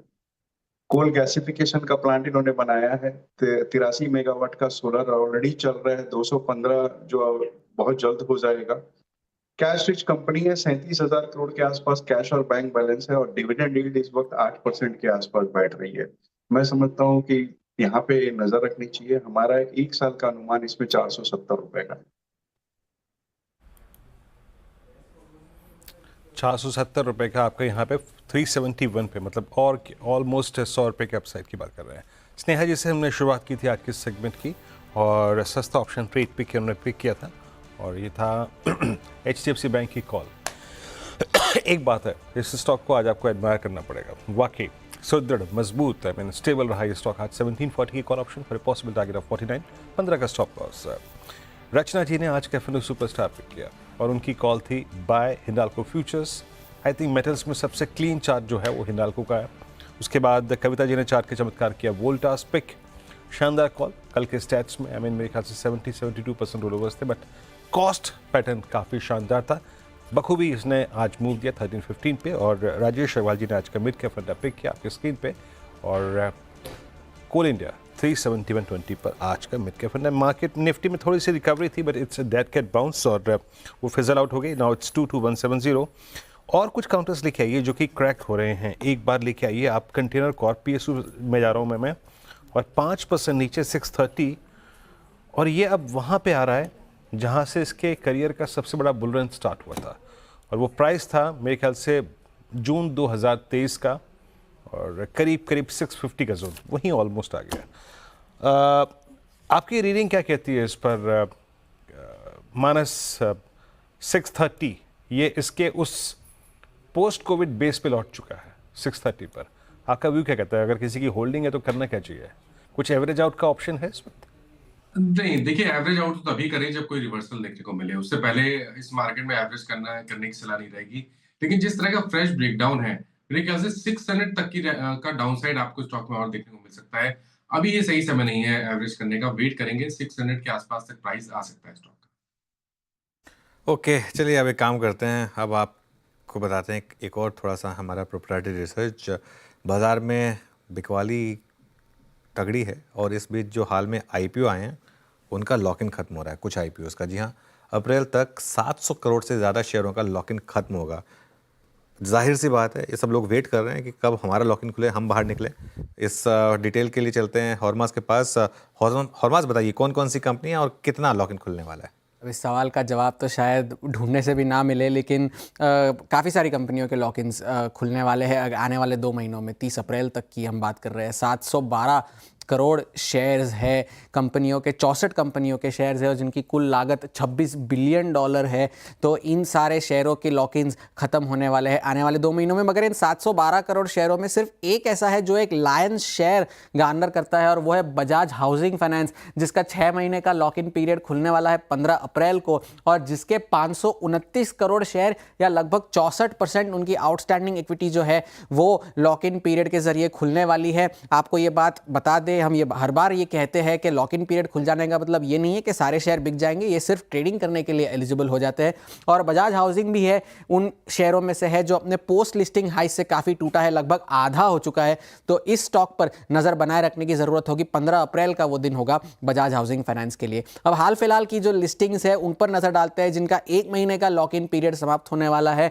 Doctor Agarwal, Hexaware, Ajax engineering और क्वालिटी पावर, इन सारे जो स्टॉक्स है इनके लॉक इन पीरियड्स अगले महीने मार्च के महीने में खुलने वाले हैं। 3 से 6% की आउटस्टैंडिंग इक्विटी यहाँ पर ट्रेडिंग के लिए एलिजिबल हो जाएगी। 3 महीने के लॉक इन पीरियड्स पर नजर डालते हैं क्योंकि वहां पर काफी इंटरेस्टिंग नाम है। विशाल मेगा मार्ट है, मोबीक्विक है और डैम कैपिटल है। ये तीनों ऐसे शेयर्स हैं जो अपने IPO प्राइस से काफ़ी चले थे, और अब जो है इस मिड कैप सेल ऑफ में ये सारे शेयर्स करेक्ट हुए हैं। 17 मार्च को विशाल मेगा मार्ट का लॉक इन खुलने वाला है, ट्रांसरेल का 25 मार्च और डैम कैपिटल का 24 मार्च को खुलेगा। यहाँ पर भी 3 से 6% की आउटस्टैंडिंग यहाँ पर ट्रेडिंग के लिए एलिजिबल हो जाएगी। और 6 से 6 महीने और आगे के लॉक इन पीरियड्स जिन पे हमने नज़र डालनी है उनमें भी है Hyundai मोटर्स, जो कि देश का सबसे बड़ा IPO था। 51 करोड़ शेयर या 62% की आउटस्टैंडिंग यहां पर ट्रेडिंग के लिए एलिजिबल हो जाएगी। वारी एनर्जीज भी एक ऐसा शेयर है जो काफ़ी चला था मगर अब अपने हाई से काफ़ी करेक्ट हुआ है।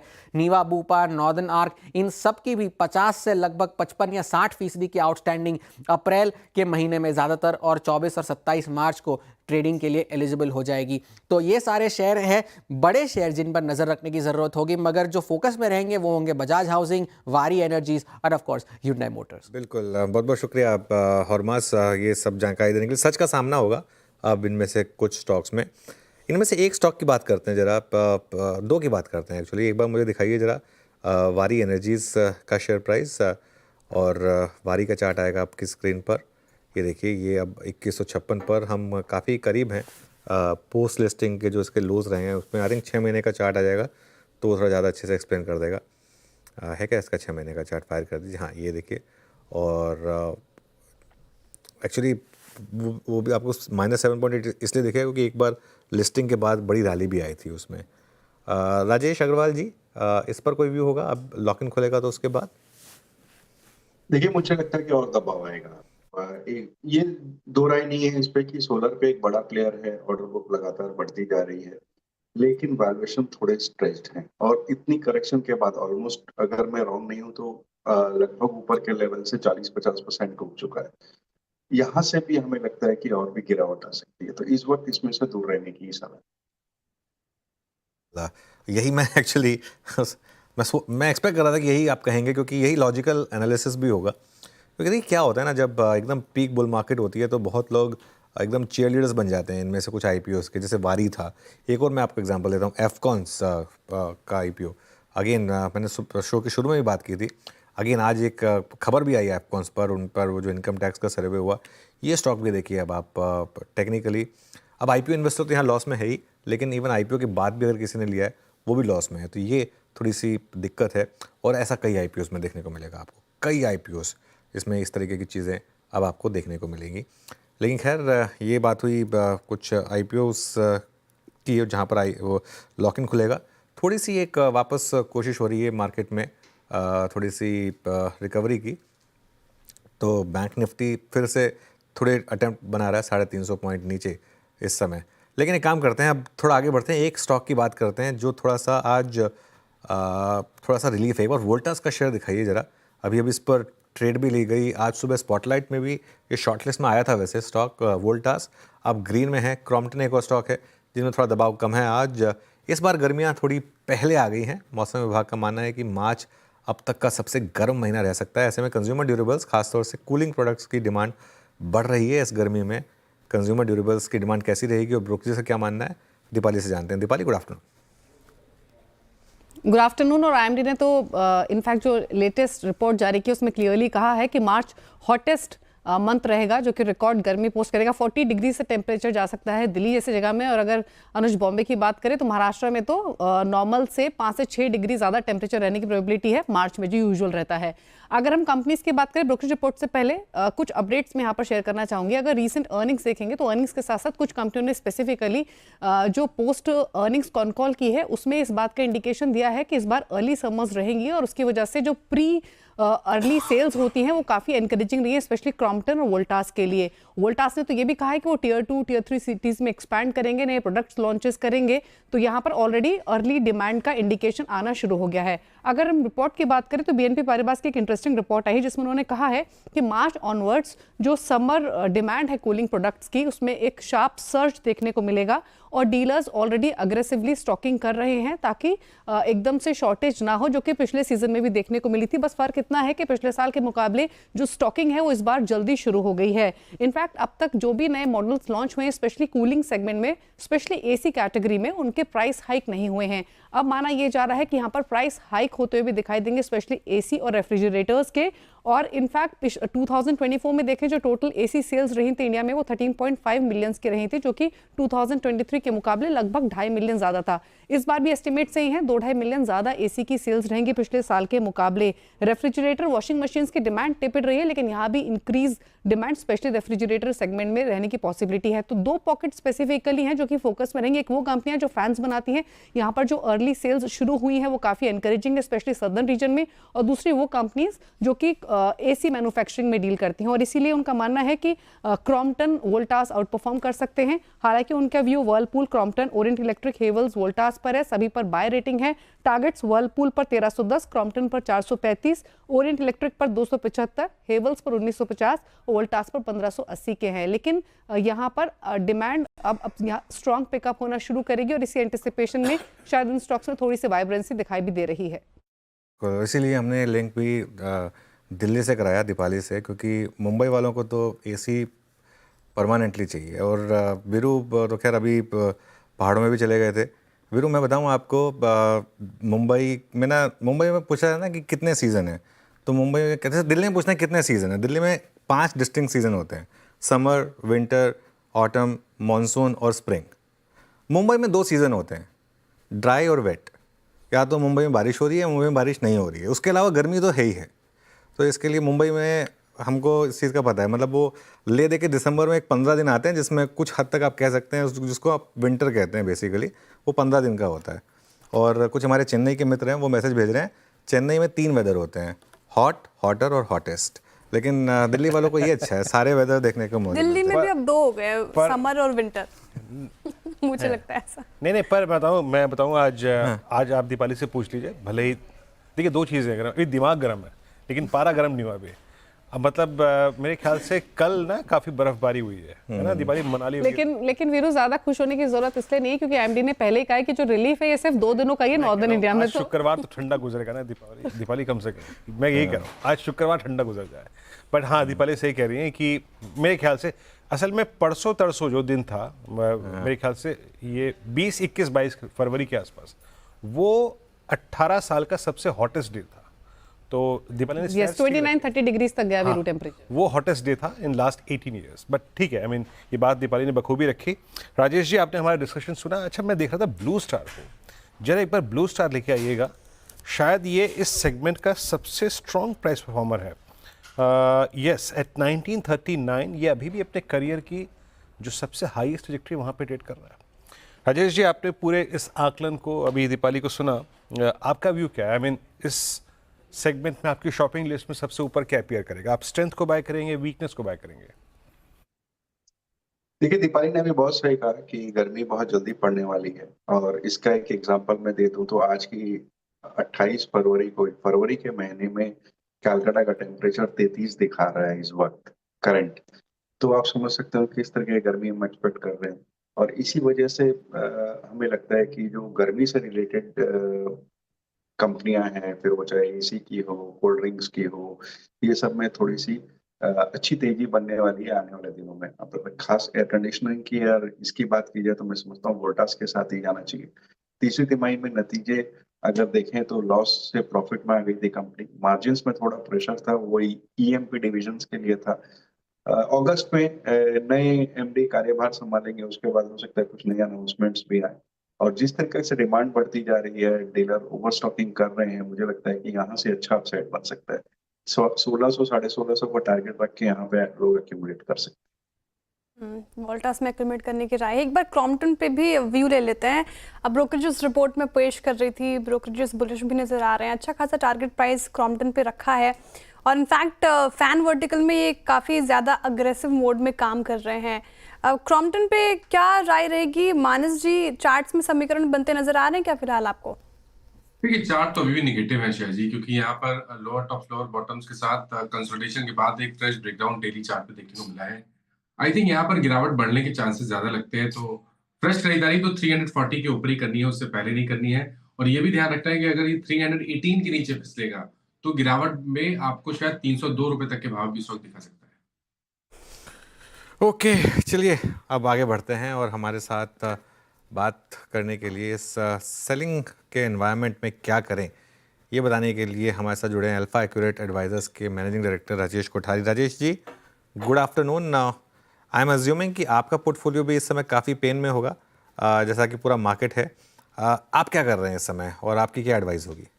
हाय अनुज जी, देखो बाजार की 3 सीजन होती है, एक बुल मार्केट, एक बेयर मार्केट, लेकिन सबसे अच्छा इस तरह का जो माहौल रहता है तभी सैटरडे संडे बहुत अच्छे लगते हैं करें तो ये बेसिकली 3 सीजन्स होती है। But that's on A lighter note. I think correction हम सब चाहते थे, करेक्शन आवे और फाइनली करेक्शन आ गया, लेकिन जब ये आता है तभी किसी को अच्छा तो लगता नहीं है क्योंकि स्टॉक्स डाउन होते हैं। But I think that's where the opportunity comes. तो लास्ट अगर आप देखोगे सितंबर 2024 तक का जो माहौल था कि throw the dart and make the money, तो वो माहौल is over. Discipline is now getting rewarded, quality is now getting rewarded, exit strategy is now getting rewarded। और ये सबसे बड़ा इंपॉर्टेंट चीज है। मैं हर बार कहता हूँ, आपकी चैनल पे भी मैंने कई बार कहा है कि क्या लेना सबको पता है, कभी बेचना वही art and science of fund management है। So we are very agile in our portfolio, we keep changing our portfolio on very very regular basis. तो जहाँ पे भी ग्रोथ कम लग रहा है, जहाँ पे भी कहीं क्वालिटी कॉम्प्रोमाइज हो रही है, तो वहाँ पे हमें वो पोर्टफोलियो को शिफ्ट करना चाहिए। सो आई थिंक कोई भी क्राइसिस को वेस्ट नहीं करनी चाहिए। और सिमिलरली ये करेक्शन जो है, मैं जो भी आपके व्यूअर्स हैं उनको वही कहूँगा कि ये अपॉर्चुनिटी है to repair and rejuvenate your portfolio. तो ये एक पोर्टफोलियो का हेल्थ चेकअप करके उनको रिपेयर कीजिए, और जहाँ पे ग्रोथ है, अच्छी कंपनी में है, उसमें आप शिफ्ट कीजिए, सो दैट जब भी मार्केट आगे बढ़ेगा तभी वापस वेल्थ क्रिएशन बहुत बड़ा हो सकता है। बिल्कुल Rajesh ji, very good afternoon. लेकिन सर एफआईज की मैं बात करना चाहूँगी, जिस तरीके से वो बिकवाली कर रहे हैं बाजार में, जब मार्केट ऑल टाइम हाई पे था तब भी बिकवाली कर रहे थे, लेकिन उतना फ़र्क पड़ नहीं रहा था क्योंकि डोमेस्टिक इन्वेस्टर्स खरीद रहे थे। लेकिन अब बिकवाली कुछ ज़्यादा ही बढ़ गई है। उस वक्त हमने कहा था कि भारतीय शेयर बाजार काफ़ी महंगे हैं वैल्यूएशन के हिसाब से। अब जिस तरीके से गिरावट आई है, क्या वैल्यूएशन कंफर्ट लग रहा है आपको भारतीय शेयर बाजार में? क्या अब इंडियन मार्केट अब महंगे नहीं है? क्या टेक है आपका इस पर? आपके साथ में 100% सहमत हूं कि पहले अपना वैल्यूएशन से बाजार गिरा क्यों? क्योंकि अपने आप का वेटेज से बाजार गिर गया। जो वैल्यूएशन इतने हाई हो गए, लोगों ने अर्निंग्स ग्रोथ मार्च 25, 26, 27, 28 तक कई स्टॉक्स में तो नैरेटिव्स इतने चल गए कि मार्च 30 तक का भी आज डिस्काउंट कर दिया। तो वो ओवर वैल्यूएशन हो गया था और इसके लिए मार्केट राइटली करेक्शन हुआ। लेकिन अभी भी कई सारे पॉकेट्स ऐसे हैं जहां पे वैल्यू है, और कई सारे पॉकेट्स अभी भी है जहां पे अभी भी वो नैरेटिव्स पे चल रहे हैं। तो ये जो नैरेटिव्स की दुनिया है, वहां से निकल के जो नंबर्स की दुनिया है, वहां पे हमें फोकस करना पड़ेगा। रहा सवाल एफआईआई का, तो मुझे नहीं लग रहा है कि जो हिसाब से एफआई ने लास्ट 3 महीने में सेलिंग किया है, अभी ये करंट लेवल पे उतनी ही जोर से सेलिंग आएगा, ऐसा मुझे नहीं लग रहा है। और लास्ट ईयर का अगर आप देखोगे तो एफआई का सेलिंग बहुत बड़ा नहीं था, क्योंकि आप सिर्फ सेकेंडरी मार्केट के नंबर देख रहे हो। लेकिन प्राइमरी मार्केट के नंबर भी अगर आप मिलाएंगे तो लास्ट ईयर का 2024 का सिर्फ रफली $1 बिलियन ही एफआई का सेलिंग था। तो we have to look at the net number rather than the gross number, और ये दोनों को आपको मिला के आपको देखना पड़ेगा कि एफआई का क्या व्यू बन रहा है। तो मुझे लग रहा है कि जो भी इकोनॉमी की फिस्कल डेफिसिट कंट्रोल में रहती है, इंटरेस्ट रेट कट होना चालू हुआ है, इन्फ्लेशन कूलिंग डाउन हो रहा है, और वैल्यूएशन भी आपकी फेवर में आ रहा है। तो basically these are the 4 most important thing for any global investor. So I'm sure they will come back to India very soon as it becomes valuation wise attractive compared to their own home market US. उनका US market पे क्या view है वो भी इतना ही important रहेगा compared to the Indian market. अच्छा राजेश जी नमस्कार, वीरेंद्र बोल रहा हूँ। अभी श्रेया इस डिस्कशन को एफआईएस की तरफ लेके गई, लेकिन दिक्कत ये हमारी है फ्रेंकली स्पीकिंग। ऊपर का माल फंसा हुआ है, नीचे पैसे नहीं। वो कहते हैं ना वो कि इरादे मेरे डिफेंडर के हैं और पैसे मेरे पास सिलेंडर के हैं। तो अब करना क्या है उस छोटे मोटे पैसे से? मतलब क्या कर सकते हैं आप इस प्राइस पे? हैं सही बात। तो आपने एकदम सही कहा कि तो प्रॉब्लम है, तो जो लोगों ने वो फंसे हुए हैं, तो वो कोई बिना रिसर्च अगर आप काम कर लो, बिना एडवाइस कुछ काम कर लो, कि जस्ट टिप बेस्ड बाइंग कर लो, तो वो हर बार की स्टोरी है, ये बार कोई नई बात तो है नहीं। और मार्केट अगर कोई बोलता है कि नीचे जाएगा ही नहीं, तो पॉसिबल नहीं है, क्योंकि मार्केट का तो स्वभाव है ना कि ऊपर जाना और नीचे जाना। तो हमें क्या डिसिप्लिन मेंटेन करनी है। आई थिंक द पूरा जो आंसर है, ये पूरा जो लर्निंग से कोई भी करेक्शन का, कोई आम आदमी निवेशक जो रिटेल इन्वेस्टर है, उसके लिए एक ही वन सेंटेंस है, क्या वन वर्ड है, discipline. Don't get carried away, discipline. लेकिन यही होता है, जब भी बाजार ऊपर होता है तभी सब लोग मोमेंटम चेस करते हैं, रिटर्न्स को चेस करते हैं, और फिर जब भी नीचे आता है तभी लोगों को डिसिप्लिन याद आ जाती है। तो अगर डिसिप्लिन अगर हम बरकरार रखते हैं तो फिर फंसना कोई प्रॉब्लम है ही नहीं, क्योंकि आज भी आप जो लोगे 3, 4, 5 साल का व्यू रहेगा तो वापस आपका अच्छा सा गुड डबल डिजिट रिटर्न बनना निश्चित है। लेकिन पेशेंस रखनी पड़ेगी, क्योंकि बिना पेशेंस हो शेयर बाजार में पैसा कभी कोई कमाता नहीं है। So you to keep the patience. अच्छा, ये बात करते हैं कि इस प्राइस पर भी क्या अच्छा लग रहा है, और एग्जैक्टली क्या होल्ड करता है वो स्ट्रेंथ जो जब भी पुल बैक आएगा ज़्यादा रिस्पॉन्ड करेगा, अच्छी तरीके से स्ट्रॉन्ग पुल बैक देगा। क्या ऐसे में बैंक्स और एनबीएफसीज कंसिडरिंग फैक्ट कि रेट कट्स हुए हैं, RBI is maintaining enough liquidity और थोड़ा सा रिस्क वेटेज को कम कर देना, ये सब चीज़ें क्या एनबीएफसीज को और बैंक्स को एक अच्छा परफेक्ट ब्लेंड बना रही हैं to chase if you have liquidity at this price? Yes, you are right. So from last 3 months हमने हमारा बैंकिंग का एक्सपोजर इंक्रीज किया हुआ है। हमारे मल्टी कैप पे रफली 29% करंटली बैंकिंग है, जिसमें कॉर्पोरेट बैंक्स भी है और एनबीएफसी भी है। तो बैंक्स डेफिनेटली बेनिफिट होएगा, क्योंकि लिक्विडिटी पे आरबीआई के बहुत सारे मेजर्स इंप्रूवमेंट आ रहे हैं। लेकिन ये सिर्फ इंप्रूवमेंट सिर्फ बैंक्स के लिए सीमित नहीं है। जो यूनियन बजट का 1 लाख करोड़ का गिफ्ट जो टैक्सेशन का दिया हुआ है, तो उससे finally rural economy, urban economy, consumption, पूरा इकोनॉमी का रिवाइवल होने वाला है। तो अगर आप निफ्टी का अगर अर्निंग्स ग्रोथ देखेंगे तो 1% अर्निंग्स ग्रोथ था फर्स्ट क्वार्टर में, सेकंड क्वार्टर में भी 1-2% का ही अर्निंग्स ग्रोथ था, लेकिन थर्ड क्वार्टर में we are back to 9% earnings growth. Now as you move into July quarter means second quarter, 3 महीने के बाद की बात कर रहा हूं, we are back to 12% earnings growth. So ये सिर्फ कोई बैंकिंग के लिए सीमित नहीं रहेगा, चाहे वो सिलेक्ट बैंकिंग स्टॉक्स हो, चाहे सिलेक्ट फार्मास्यूटिकल स्टॉक्स हो, चाहे सिलेक्ट कंज्यूमर डिस्क्रिशनरी कंपनीज हो, या चाहे ऑटोमोबाइल कंपनीज हो। I think across the board opportunities काफी है, लेकिन उसमें हमें सिलेक्टिव रहना पड़ेगा। सिर्फ टॉप डाउन व्यू नहीं लेना है, थोड़ा बॉटम अप भी साथ में देखना पड़ेगा। There are so many opportunities across various sectors, we have to use it wisely. बिल्कुल। तो आपने कहाँ बेट लगाए हैं ऑफ लेट, अगर डिस्क्लोजर आप बताना चाहें, कुछ स्टॉक्स जहां पर आपने टॉप अप किया है, जहां पर आपने इस डिक्लाइन में फ्रेश बाइंग की हो? तो एक तो बैंकिंग एंड फाइनेंस, जहां पे हमने हमारा वेटेज बढ़ाया हुआ है पिछले करीब 3 महीने से, और आज भी हम पॉजिटिव है। दूसरा फार्मास्यूटिकल्स, जिसके अंदर 3 बकेट है, तो हम लोग सीडीएमओ स्पेस पे काफी पॉजिटिव है पिछले कहीं लास्ट 2-3 क्वार्टर से, तो that is a second space जहां पे हमने वेटेज ऐड किया है।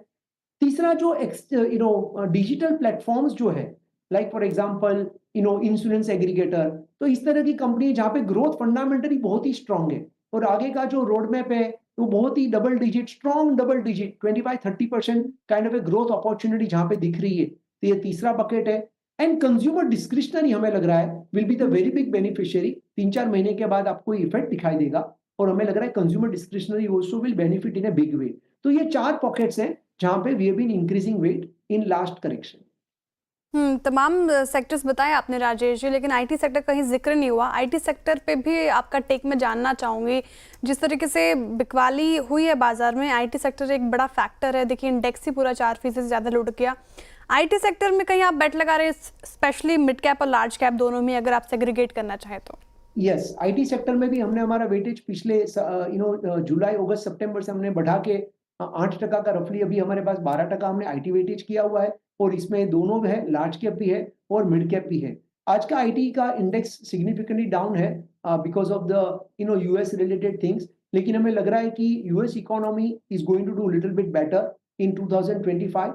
एंड जब भी यूएस इकोनॉमी बेटर करती है, और अगर आप टॉप यूएस कंपनीज का टेक्नोलॉजी स्पेंड की कमेंट्री अगर सुनोगे, तो definitely that is going to revive. TCV काफी स्ट्रॉन्ग रिपोर्ट हो चुका है, थर्ड क्वार्टर का रिजल्ट्स कॉन्फ्रेंस को अभी भी हुआ है, तो I think IT stocks will also do reasonably well.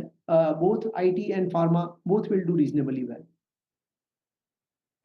अच्छा राजेश जी, एक बात बताइएगा, एक स्पेस जो कि वैसे ही तंग थी, क्योंकि रियल स्टेट जब अच्छा नहीं कर रहा है तो real estate ancillary home improvement अच्छा भी नहीं करेगा, but suddenly you have different multiple cross combinations. I mean, एक बार पेंट सेगमेंट में स्ट्रेस आना, अब अल्ट्राटेक सीमेंट का जो खुद आई थिंक सीमेंट में स्ट्रेस है, नया एक प्लेयर है कैपेसिटी बिल्ड कर रहा है, आपने एक बार पेंट को हाथ लगाया, फिर आपने केबल्स और वायर्स को हाथ लगाया, ये सडनली ये सेगमेंट डिस्टर्ब सा है इस वक्त। आप कर क्या रहे हैं इस सेगमेंट में इस वक्त?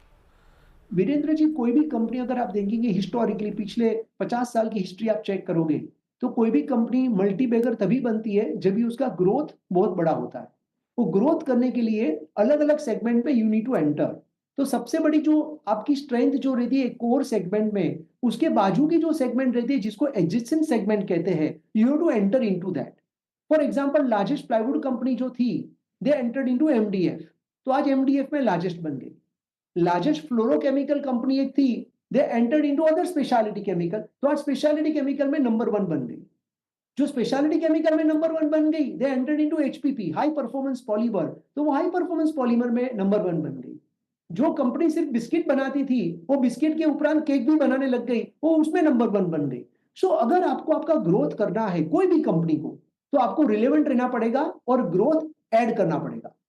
अभी ये जो कंपनी स्पेसिफिक जो आप बात कर रहे हो, तो ये आप तभी करोगे जब भी उसकी साइज रिलेवेंट रहेगी। अगर हमारा मार्केट रेवेन्यू 1 लाख करोड़ है, तो मैं 100 करोड़ की सेगमेंट में एंट्री नहीं करूंगा, मैं 50,000-25,000 करोड़ की सेगमेंट में एंट्री करूंगा, सो दैट वो मेरी it has to move needle for me, correct? So it is the right strategy from the company perspective, to enter into the new segments, which is offering the better growth opportunity with a better return on capital employed and also better market valuation.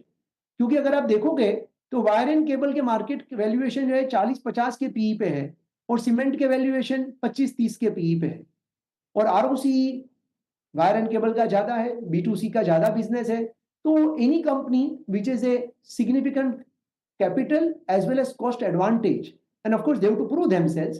5 साल लगेंगे वो चीज success होने में, but you need to do that. Otherwise आपका core growth will be equal to India GDP growth. तो आपका 10% growth फिर आपको एक्सेप्ट करना पड़ेगा. कोई भी कंपनी को 20% ग्रोथ करना है, then you need to add the new segments to your business. Otherwise, there is no other option. चलिए राजेश जी, बहुत बहुत शुक्रिया, आप इस कार्यक्रम में शामिल हुए और सभी इंडस्ट्रीज पे, सेक्टर्स पे अपनी राय रखी आपने. बहुत बहुत शुक्रिया और have a nice weekend as well. चलिए बातें हैं रणनीति पर. Anuj, it's 22122 price wise. Anuj, almost Nifty at 200-day week exponential. ये इसलिए कह रहा हूँ क्योंकि अब हम वीकली चार्ट्स पे गणना करेंगे. And same case Nifty IT. Banks ने आज थोड़ा सा, अगर आप देखें, पुल बैक देने की कोशिश करी. करे क्या सप्ताहांत के लिए? बिल्कुल, करें क्या. थोड़ा तो विरूप मैं कहूँगा कि आपने जो बात कही मुझे थोड़ी सी कम अच्छी लगी, जब आपने कहा कि थोड़ा सा दिमाग गर्म है. तो दिमाग को ठंडा करिए पहले तो, क्योंकि दिमाग गर्म करके होगा क्या, है ना. मार्केट तो जो है वो है, अब इसको डील करना है हमें. तो और चाहे दिमाग हो चाहे पारा, ठंडा करने के कई तरीके हैं जो हम दोनों कई बार साथ में भी हमने किया है उसको. तो वो एक चीज़ हो सकती है. बाकी कुछ और, मतलब कुछ और तरीका ढूंढिए, है ना. मतलब मैं लॉन्ग ड्राइव की बात कर रहा था. कुछ भी तरीका हो सकता है अपना वो पारा ठंडा करने के लिए. बाकी मार्केट में तो क्या करेंगे. देखिए, मैं आपको एक दो एग्जांपल दे रहा हूँ. एक बार लेकर आइए इंटरडे चार्ट KEI इंडस्ट्रीज़ का और पॉलीकैब का. ये 2 स्टॉक्स आज सुबह इनमें शॉर्ट कवरिंग हो रही थी. सुबह लग रहा था कि शायद इनमें थोड़ी सी रैली होगी, लेकिन देखिए KEI 3225 के हाई के बाद, ये तो खैर अभी थोड़ी सी फिर रैली आ गई, एकदम डे लो पर आ गया था. सिमिलरली पॉलीकैब 4900 वाला वापस 4750 पर आ गया. तो मार्केट का टेक्सचर खराब है. अब सेल ऑन रैली का टेक्सचर है. अगर आप एक अग्रेसिव ट्रेडर हैं, देखिए हमने कल से एक व्यू लिया हुआ था कि फ्रेश शॉर्ट्स के लिए, पोजिशनल शॉर्ट्स तो बहुत टाइम से कैरी हो रहे हैं. कल से एक व्यू लिया था कि अब मार्केट फ्रेश ब्रेकडाउन के लिए तैयार है. तो अगर आपने वो बात ली है तो फिर मेरे ख्याल से ज़्यादा जोखिम वाले ट्रेडर जो हैं, एग्रेसिव ट्रेडर्स हैं, वो थोड़ा रिस्क लेकर कैरी करें, क्योंकि पहला दिन है इस डिक्लाइन का. काफ़ी दिन तक हम थोड़ा स्टेबल रहे, उसके बाद इस बड़ी डिक्लाइन का आज पहला दिन है. मेरा ये मानना है कि थोड़ा सा आपको थोड़ा सा रिस्क लेना पड़ेगा. हो सकता है कि मंडे मॉर्निंग को एक गैप अप हो जाए, वो रिस्क आपको कैरी करना पड़ेगा. अगर नहीं करना चाहते तो मंडे मॉर्निंग को फ्रेश व्यू ले लें. लेकिन नॉर्मली ना एक जो गिरावट है 3-4 दिन चलती है और उसके बाद मार्केट थोड़ा स्टेबल होता है. और ये कोइंसाइड करेगा उस 21,800 के लेवल के साथ जो मैं मेंशन कर रहा था. और नॉर्मली सीरीज़ का पहला दिन अगर इतना ख़राब हो तो अगले 3-4 दिन ख़राब रहते हैं. तो 21,800 तक एक पॉसिबिलिटी है जहाँ मुझे लग रहा है कि हम शायद थोड़ा सा नीचे जाने की तैयारी कर रहे हो. तो ये थोड़ा सा मेरा एक व्यू रहेगा यहाँ पर. 21,800 से 22,000 एक जोन रहेगा जहाँ पर मैं कहूँगा कि आप थोड़ा सा अपनी शॉर्ट पोजीशंस को थोड़ा सा कट करें. और अपने पोजीशनल शॉर्ट्स में जो स्टॉप लॉस है उसको आप एडजस्ट करके ले आएँ 22,500 पर. वैसे चाहे 22,450 पे भी ला सकते हैं जो आज का हाई था. और अब ये मार्केट, पता है क्या, अब ये मार्केट उस फेज़ में आ गई है जहाँ पर हम बार-बार कहते हैं ना, अब आपको स्टॉप लॉस इस ट्रेड से बाहर निकालेगा. अब अगर आप शॉर्ट हैं, 22,800 के स्टॉप से हमने शुरुआत की थी. आज सुबह हमने 22,600 की बात की थी. अब 22,450, 22,500 हो जाएगा और 21,800 से 22,000. मेरा ये मानना है कि हम वहाँ तक का डोर ओपन कर रहे हैं. वहाँ पर शायद आपको थोड़ा मौका मिलेगा शॉर्ट्स को बुक करने का. आप चलिए कल की तैयारी करते हैं और डीलिंग रूम चेक के लिए पहले चलते हैं यतिन के पास. यतिन, गुड आफ्टरनून, बताइए. Good afternoon. 2 स्टॉक जो आज फोकस में है उनमें सबसे पहले JSW एनर्जी. पिछले 1 घंटे में अच्छी खासी बाइंग इस काउंटर में देखने को मिल रही है. ओपन इंटरेस्ट 5% ऊपर है. मार्च सीरीज में फ्रेश बाइंग देखने को मिल रही है. डीलर्स के हिसाब से यहाँ 475-485 तक के टारगेट्स आ सकते हैं और डोमेस्टिक फंड्स यहाँ खरीदारी का मूड माहौल बना रहे हैं. हालांकि हेवेल्स ये एक स्टॉक है जो येस्टरडे टूटा था, आज भी थोड़ा बहुत दबाव में है, लेकिन ओपन इंटरेस्ट में आपने एक 10% का ड्रॉप देखा है. लॉन्ग अनवाइंडिंग हो रही है और इसीलिए डीलर्स को लगता है काउंटर में 2 से 5% का फर्दर डाउनसाइड पोजिशनली देखने को मिल सकता है और FIs यहाँ बिकवाली कर रहे हैं. तो ये काउंटर है जहाँ डीलर्स को फर्दर वीकनेस लग रही है पोजिशनल बेसिस पे. तो हेवेल्स रहेगा भी फोकस में. शुक्रिया यतिन जी तमाम जानकारी के लिए. अब चलते हैं BTST STBT कॉल्स लेते हैं. गाबा सर, आपसे शुरुआत. BTST STBT. Good evening to you. ना BTST ना STBT, I think I will go just empty, कुछ नहीं करूंगा. देखना है तो चार्ट, मंथली चार्ट देखेंगे, वीकली चार्ट देखेंगे, डेली चार्ट देखेंगे, उसके बाद देखेंगे, फिलहाल नहीं। कुछ नहीं करेंगे, गाबा सर वीकेंड एंजॉय करेंगे, कोई टेंशन नहीं है। शॉर्ट कराने के लिए रचना जी हैं हमारे पास। रचना जी बताइए क्या शॉर्ट कैरी करें? हम शॉर्ट कर सकते हैं, काफी सारी चीजें अभी भी हैं जिसमें हम पोजीशन कैरी कर सकते हैं on the short side, and one of the counters could be probably Supreme Industries, but as a disclosure कि ये मैंने अपने क्लाइंट्स को भी शॉर्ट दिया है। यहाँ पे फ्यूचर्स पे 44 का लेवल है, एंड जब तक ये काउंटर 3450 के ऊपर 3450 के नीचे रहेगा तब तक यहाँ पे वीकनेस बरकरार रह सकती है, जो इस काउंटर को 3240 एंड 3200 की तरफ आने वाले दिनों में लेके जा सकती है। ओके, सुप्रीम इंडस्ट्रीज आपके यहाँ पे सेल कॉल है। रघुकुल रीत सदा चली आए, प्राण जाए पर वचन ना जाए। आज सेल का है तो सेल ही करेंगे साहब सुप्रीम इंडस्ट्रीज 34-33-44 पे। कविता जी आप क्या कॉल करेंगी? सॉरी सेल नहीं, कॉल लेंगे आप? तो बीकेटी पर शॉर्ट कैरी किया जा सकता है, 2611 के लेवल पर है और द प्राइस टारगेट ऑफ 2580 2560 तक के लेवल काउंटर पर आते हुए दिख सकते हैं। स्टॉप लॉस मेंटेन करना चाहिए 2630 का। ठीक है, बालाकृष्ण इंडस्ट्रीज STBT का ये कॉल कविता जी की तरफ से आता हुआ। अब राजेश सातपुते जी आप बताइए, आप क्या कैरी कर रहे हैं, STBT या BTST? शायद ही देखिए एसटीबीटी होगा, दैट विल बी लोडा। और लोडा का अगर स्ट्रक्चर देखें तो आज एक ब्रेकडाउन दिख रहा है जिसका टारगेट करीबन 1070-1050 होगा। So at a level of 1130 1130 short करे लोडा 1150 के स्टॉप लॉस के साथ। ओके, मानस बताइए आप क्या कैरी करेंगे, लॉन्ग या शॉर्ट? जी, तो देखिए शॉर्ट कैरी करेंगे और अशोक लेलैंड में बिकवाली करने की सलाह रहेगी, क्योंकि देखिए अशोक लेलैंड अभी कुछ दिन पहले 200 मूविंग एवरेज के ऊपर निकला था, लेकिन आज फिर से 200 मूविंग एवरेज के नीचे फिसल गया है। आई थिंक यहाँ पे एक छोटा सा करेक्शन हो सकता है, तो उस करेक्शन के लिए प्ले करना है। आपके जो स्टॉप लॉसेस हैं अशोक लेलैंड के फ्यूचर में 217 रुपए के रहेंगे, करंट लेवल्स पे बिकवाली करेंगे और 207 रुपए 207 की टारगेट सेट करेंगे। ओके, चलिए राजेश अग्रवाल जी के पास चला जाए। राजेश जी, कोई स्टॉक आ रहा है आपके ध्यान में इस समय मार्केट को देखकर? देखिए फंडामेंटल वालों के लिए तो इस समय स्टॉक ही स्टॉक नजर आ रहे हैं। वो जुदा बात है कि मार्केट सपोर्ट नहीं कर रहा है और कोई लंबी अवधि की कॉल लेना नहीं चाहता है, लेकिन जैसे शो के शुरुआत में मैंने एक PSU कोल इंडिया दिया था, वैसे इस वक्त एक और PSU LIC देना चाहूंगा। अगर आप देखो तो तीसरे तिमाही में नतीजे ठीक ठाक आए थे, बॉटम लाइन में 17% की जम थी, एनुअल प्रीमियम इनकम थोड़ा सा जो ये था वो थोड़ा सा EP नीचे था, लेकिन वैल्यू ऑफ न्यू बिजनेस में अच्छी बढ़त देखी गई थी। और मैनेजमेंट ने अपने कमेंट्री में क्लियरली कहा है कि वो प्रोडक्ट मिक्स चेंज करेंगे और वहां से बढ़त होगी। यूलिप में अच्छी बढ़त देखी गई थी जो कि हाई मार्जिन प्रोडक्ट है, और सबसे अच्छी बात है कि 15 लाख करोड़ के आसपास का इनका इक्विटी पोर्टफोलियो है जो कि अपने आप में बड़ा है। उसके अलावा अलग रियल एस्टेट दुनिया भर का है। मुझे लगता है कि जो दिक्कतें तीसरी तिमाही में आई, जो न्यू रेगुलेशन आए थे सरेंडर वैल्यू वगैरह को लेकर के, उस वजह से आई थी। जिस तरीके की स्ट्रॉन्ग कंपनी है और 66-67% या मार्केट शेयर रखती है इंश्योरेंस बिजनेस में, मैं समझता हूँ कि वैल्यूएशन बहुत सस्ते हैं। यहाँ लॉन्ग टर्म के लिए बिल्कुल निवेश करना चाहिए। 20-22% की बढ़त आने वाले 1 साल में बिल्कुल हो सकती है। ओके, चलिए अब एक काम करते हैं, 2 चीज़ें और निपटानी है हमें। एक तो मार्केट का पंचनामा का टीज़र, और उसके बाद राजेश जी के पिटारे से क्या क्या मूवी रिकमेंडेशन निकलेगी वो जानेंगे। लेकिन पहले श्रेया के पास चला जाए और जाना जाए कि आज मार्केट का पंचनामा में किन सवालों के लिए हम तैयार रहें।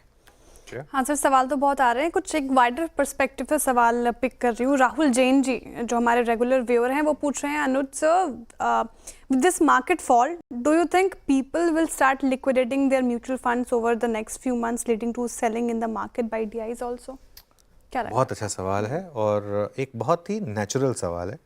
और पिछले महीने कुछ लोगों ने अपनी SIPs कैंसिल करी हैं, ये फैक्ट है। आप सिर्फ उस नंबर पे ना जाएं, 26,000 करोड़ के जो नेट नंबर है जो उसमें कैंसिलेशंस हैं। देखिए अगर ऐसा हुआ, अगर म्यूचुअल फंड से रिडेम्पशन आना शुरू हुआ, तो मैं कहूँगा कि फिर बहुत करीब होंगे हम मार्केट में ना। अब जब सब जैसे कहते हैं थ्रोइंग इन द टावल, जब सब लोग एकदम कहेंगे नहीं बस अब मुझे, जैसे मैं सुबह भी कह रहा था, मुझे नहीं देखनी मार्केट, आप नहीं देखना चाहते मार्केट। सामने से हटाओ। हाँ, हटाओ इसको, हमें नहीं देखना। वाइट पेपर में टॉप हेडलाइन मार्केट बनने लगेगी, जब ये सब होने लगेगा तब हम काफ़ी करीब होंगे उसके। मुझे लग रहा है अभी उसमें थोड़ा सा समय है, अभी थोड़ा खासतौर से मिड और स्मॉल में अभी भी लोग होप में जी रहे हैं। मुझे लग रहा है कि अभी भी लोग इतनी जल्दी रिडीम कर रहे हैं। वैसे पर्सनली मेरा ये मानना है कि आपको रिडेम्पशन नहीं करना चाहिए, लेकिन देखिए श्रेया, होता क्या है ना, हम ना सबको अपने चश्मे से नहीं देख सकते। जैसे फॉर एग्जांपल मैं अगर अपनी बात करूं, मैं मार्केट में एसआईपी के थ्रू इन्वेस्ट करता हूं, या मैं मार्केट में अगर म्यूचुअल फंड के थ्रू इन्वेस्ट करता हूं, मुझे उस पैसे की तुरंत या 6 महीने बाद या 1 साल बाद या 3 साल बाद ज़रूरत नहीं है। मैं उसको इन्वेस्ट कर रहा हूँ एक 10 साल के व्यू के साथ। हर किसी का वो होराइजन नहीं होता, तो इसके लिए ये चीज़ कह देना बहुत आसान होता है कि नहीं, इन लेवल पर अगर आप बेचेंगे तो वो आप अपना नुकसान करेंगे। अरे कई लोग हैं जिन्होंने लगाया था 1 साल के लिए, 1.5 साल के लिए, कुछ लोगों ने इस सोच पे लगाया था कि मुझे 1.5 साल के बाद या 2 साल के बाद पैसा चाहिए होगा, और उनको अगर पैसा चाहिए और अगर उनको दिख रहा है कि इस समय लॉस है तो वो रिडीम करेंगे। तो इसमें किसी को जज करने की ज़रूरत नहीं है, रिडेम्पशन आएंगे और कई बार जो होता है वो नॉर्मली एकदम बॉटम के करीब आते हैं, लेकिन दैट्स बैड लक। ठीक है, दैट्स बैड लक। सर एक और सवाल लेते हैं, फिर बाकी के सवाल मार्केट का पंचनामा में पूछेंगे। 3:35 पर ट्रेंड हम कल डिस्कस भी कर रहे थे। देखिए आज बाजार बहुत ख़राब था, लेकिन ये स्टॉक डे हाई के आसपास क्लोज होने की तैयारी कर रहा है 1% की तेज़ी के साथ। और इनफैक्ट सर ट्रेंड एक ऐसा स्टॉक है निफ्टी 50 में जो सबसे ज़्यादा टूटा है, और इनफैक्ट जब से इसकी एंट्री हुई थी तब से निफ्टी गिर ही रहा है, तो जाहिर सी बात है। लेकिन अब क्या करना चाहिए? जिस तरीके से आज उसमें रैली देखने को मिल रही है, क्या टिकाऊ लग रहे हैं? अगर यहाँ पे खरीद ले तो कोई फायदे में रह सकता है? मेरे ख्याल से अभी कुछ टाइम के लिए छोड़ दें ट्रेंड को, क्योंकि ये ना अभी डार्ट वाला गेम है कि ये यहाँ से वापस, देखिए वो जो उसका प्रीवियस हाई थे वहाँ जाने में तो अभी बहुत टाइम है, तो उसको तो आप भूल जाइए कुछ समय के लिए। लेकिन मुझे लग रहा है कि थोड़ा टाइम दीजिए इसको। अगेन एक ऐसा स्टॉक है जिसको आप अब इस लेवल पे बेच नहीं सकते, लेकिन अगर आपको मतलब अगर आपके पास है तो बने रहे, लेकिन फ्रेश लेना तो मुझे लगता है कि थोड़ा शायद आपको वेट करना पड़ेगा। चलिए 3:35 पर जुड़िएगा हमारे साथ, बाकी के सवालों के जवाब देंगे हम। अब चलते हैं राजेश जी के पास और जानते हैं कि आज सिनेमा हॉल्स पर या OTT पर कुछ देखने लायक है या नहीं। राजेश जी बताइए, एक हॉरर शो तो मार्केट का चल ही रहा है, उसके अलावा है कुछ देखने लायक? देखिए, हॉरर शो की आपने बात करी, और पिछले हफ्ते जब अपने बात कर रहे थे अनुज जी, तो आपने कहा था कि आपको हॉरर मूवीज, हॉरर सीरीज बहुत अच्छी लगती है और आपने प्राइस भी देख रखी है, राइट? तो उस कड़ी में एक बीटल जूस करके आ रही है, जो कि मुझे लगता है कि आपको देखनी चाहिए, वो अच्छी हो सकती है। और एक क्राइम सीरीज है ग्रेवयार्ड 2 करके, जिसमें सारे एपिसोड्स में वुमेन क्राइम अगेंस्ट वुमेन दिखाया गया है, वो अच्छी हो सकती है क्योंकि सीजन 1 बहुत अच्छा हुआ था। इसके अलावा अगर अपने डोमेस्टिक में आए, FI को छोड़ दें और डोमेस्टिक में आए, तो आश्रम सीजन 3 की पार्ट 2 आई है, जिनकी बहुत लोगों को बहुत दिनों से इंतजार था। तो ऑब्वियसली यहाँ पे बॉबी देओल या वो जो बोपा जी थे, उन सबके बहुत सारे फैंस हैं और इसको देखेंगे। एक डब्बा काटिल करके आई है, जो शबाना आजमी, गजराज राव, ज्योतिका करके है, और जो कि एक क्राइम सीरीज है, वो देखने लायक बनती है। एक आ रही है जिद्दी गर्ल्स, जो यंग पॉपुलेशन जो कॉलेज में है वो क्या कर रही है। इस लिहाज से ये हफ्ता बहुत शानदार रह सकता है, खास करके उन लोगों के लिए जो OTT वगैरह में देखते हैं। एक सुजल द वॉटेक्स करके अगर आई थी, आपने देखी हो फर्स्ट वाली, तो बहुत अच्छी थी, बहुत जबरदस्त क्राइम थ्रिलर था वो। उसका सेकंड आया है, तो वो भी देखी जा सकती है। और थिएटर में कहा जाए तो क्रेजी एक्स करके एक रिलीज हुई है, जो तो बाद में सोहम शाह थे उनकी पिक्चर है, और वैसे मैंने देखी नहीं है, लेकिन ऐसा सुनने में आ रहा है कि बहुत जबरदस्त वो क्राइम थ्रिलर बना है, जिसमें एक डॉक्टर हैं और वो उनसे गलती से किसी की ऑपरेशन थिएटर में डेथ हो जाती है, और उसके बाद उससे कैसे बचते हैं, और वो किडनैपिंग हो गई उनकी डॉटर की। तो ये सारी स्टोरी है। तो मुझे लगता है ये इस हफ्ता बाजार के लिए तो बहुत ही खराब था, लेकिन OTT वालों के लिए या पिक्चर जाने वालों के लिए थोड़ा सा अच्छा है, क्योंकि कुछ रिलीजेस बहुत अच्छी हैं। ओके, कुछ रिलीजेस काफ़ी अच्छी हैं। बीटल जूस चलिए देखेंगे इसको। अच्छा एक बात बताऊँ मैं वैसे आपको श्रेया वीरू, ये OTT ने एक अच्छी चीज़ की है, कई ऐसे एक्टर्स जो बहुत ही शानदार एक्टर्स रहे हैं, जो समहाउ उनका फिल्म करियर उतना अच्छा रहा नहीं, उनको एक सेकंड लीज ऑफ लाइफ दी है, तो वो उनके लिए भी अच्छा रहा और एक हमारे लिए भी बहुत अच्छा रहा, क्योंकि ऐसे कई एक्टर्स में से एक एग्जांपल देता हूँ के मैनन का, जो पिछले आई थिंक एक साल में जो काफ़ी OTT पर छाए रहते थे, मतलब एक कमाल के एक्टर। आई थिंक अगर आप पिछले 7-8 साल का एक ट्रेंड देखेंगे, मनोज बाजपेयी आज की डेट में OTT में शायद इंडिया के नंबर 1 एक्टर बन चुके हैं वो। तो काफ़ी ऐसे एक्टर्स हैं जिनका करियर काफ़ी हद तक इस OTT की वजह से एक रिवाइव हुआ। वो उनके लिए अच्छा, वो हमारे लिए अच्छा, वरना हम ऐसे कई ग्रेट एक्टर्स की वो अच्छी परफॉर्मेंस देखने से वंचित रह जाते थे, क्योंकि वो कई बार फिल्मों का जो करियर होता है वो कई लोगों का कुछ हद तक लिमिटेड रह जाता है, तो उस वजह से। खैर राजेश जी, बहुत बहुत शुक्रिया ये सारी की सारी जानकारी देने के लिए, और कोशिश करूंगा कि इनमें से कुछ चीज़ें देखी जाएं। वीरू, आप क्या देखेंगे इनमें से? नहीं, मैं इस वीकेंड पे सोऊंगा अनुज, लिटरली सिर्फ सोऊंगा। ओके, कोई मूवी भी नहीं इस वक्त। ये तब बता रहे हैं वीरू जब इन्होंने सिर्फ 2 दिन काम किया इस हफ्ते। नहीं, ध्यान रखिएगा। नहीं अनुज, बताऊं, कल मैं रात को 3 बजे घर लौटा हूँ, कुछ काम था ऐसा, तो मैं बिल्कुल नहीं सोया हूँ। चलिए ठीक है, नहीं ठीक है वीरू, आप अपनी नींद पूरी करिए। चलिए आप एक काम करते हैं, फटाफट से वॉल पर चलते हैं और आज की मार्केट क्लोजिंग जान लेते हैं। आप कुछ देखेंगे इनमें से? वैसे नहीं सर, जब नाम करते करते वॉल की तरफ चलते हैं। चलिए ठीक है। देखिए, डे लो के ऑलमोस्ट करीब हम बंद हो रहे हैं निफ्टी पर। हालांकि निफ्टी बैंक थोड़ा सा डे लो से रिकवर होकर बंद हुआ, लेकिन निफ्टी पर ये जो टिक है ये लोवेस्ट पॉइंट है आज का, 22,113 पर हम बंद हो रहे हैं, और ये आज का लो था 22,104। तो ऑलमोस्ट डे लो पर निफ्टी IT 4% नीचे, निफ्टी IT 4% नीचे। एक दिन में second biggest index of India 4% नीचे था। ऐसा नहीं है कि सबसे बड़ा इंडेक्स कुछ खास कर रहा था बैंक निफ्टी, लेकिन बैंक निफ्टी 1% नीचे था, Nifty IT 4%, mid cap 2.5%, small cap 3%, advance decline की तो क्या ही बात करें। 377 बढ़ने वाले शेयर। अच्छा, जो 377 बढ़ने वाले शेयर है ना, इसमें भी कहानी छुपी है। अगली बुल मार्केट के लीडर्स ऐसे ही स्टॉक्स मिलेंगे आपको। 2296 डिक्लाइनिंग स्टॉक्स आपको देखने को मिलेंगे। इसके अलावा सेक्टोरल हीट मैप देखते हैं एक बार जरा, किस तरीके के मूव्स रहे यहाँ पर इंडिविजुअल सेक्टर्स में। सारे सेक्टर्स रेड में थे, हमने ऑलरेडी डिस्कस किया। सबसे ज़्यादा IT पिटा 4%, उसके काफ़ी करीब ऑटो था 0.25%, उसके अलावा pharma, capital goods, oil and gas 2% FMCG 2.5%, real estate 0.2%, PSU bank 0.3%, PSU index 1.5%। सबसे कम गिरा एक्चुअली निफ्टी बैंक 1% गिरा, और टेक्निकली सबसे कम फाइनेंशियल गिरा एक्चुअली 0.7%। निफ्टी का हीट मैप देखते हैं एक बार जरा, किस तरीके का निफ्टी का हीट मैप रहा। सबसे नीचे था इंडसइंड बैंक, करीब 6-7% नीचे था।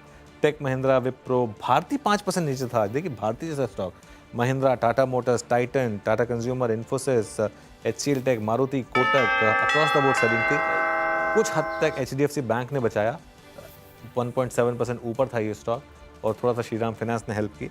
लेकिन ओवरऑल काफ़ी ख़राब दिन और काफ़ी ख़राब हफ्ता और काफ़ी ख़राब महीना मार्केट के लिए भी। लोग एक ही स्ट्रेच में कह सकते हैं कि शायद एक रेड डे, रेड वीक और रेड मंथ मार्केट के लिए। बिल्कुल, और मेरे ख्याल से इतना छोटा हफ्ता, लेकिन इसने कन्विक्शन को कम करने में या फिर आपके मनोबल को कमज़ोर करने में कोई कमी नहीं छोड़ी। ह्यूज पेन, और Nifty close exactly at 200 week exponential range. अब जब आपसे दोबारा मुलाकात होगी तो वो शुरू होगा मार्च, होली का महीना। हालांकि वो सीरीज़ कमेंस हो चुकी है, और अभी छोटे से अंतराल के बाद, एक ब्रेक के बाद, आप अपना कोई भी प्रश्न जरूर जो हो सोशल मीडिया प्लेटफॉर्म पे पूछ सकते हैं आवाज़ के। और छोटे से ब्रेक के बाद आपसे अगली मुलाकात होगी सोमवार की सुबह मॉर्निंग कॉल और मुनाफे की तैयारी में। तब तक के लिए नमस्कार।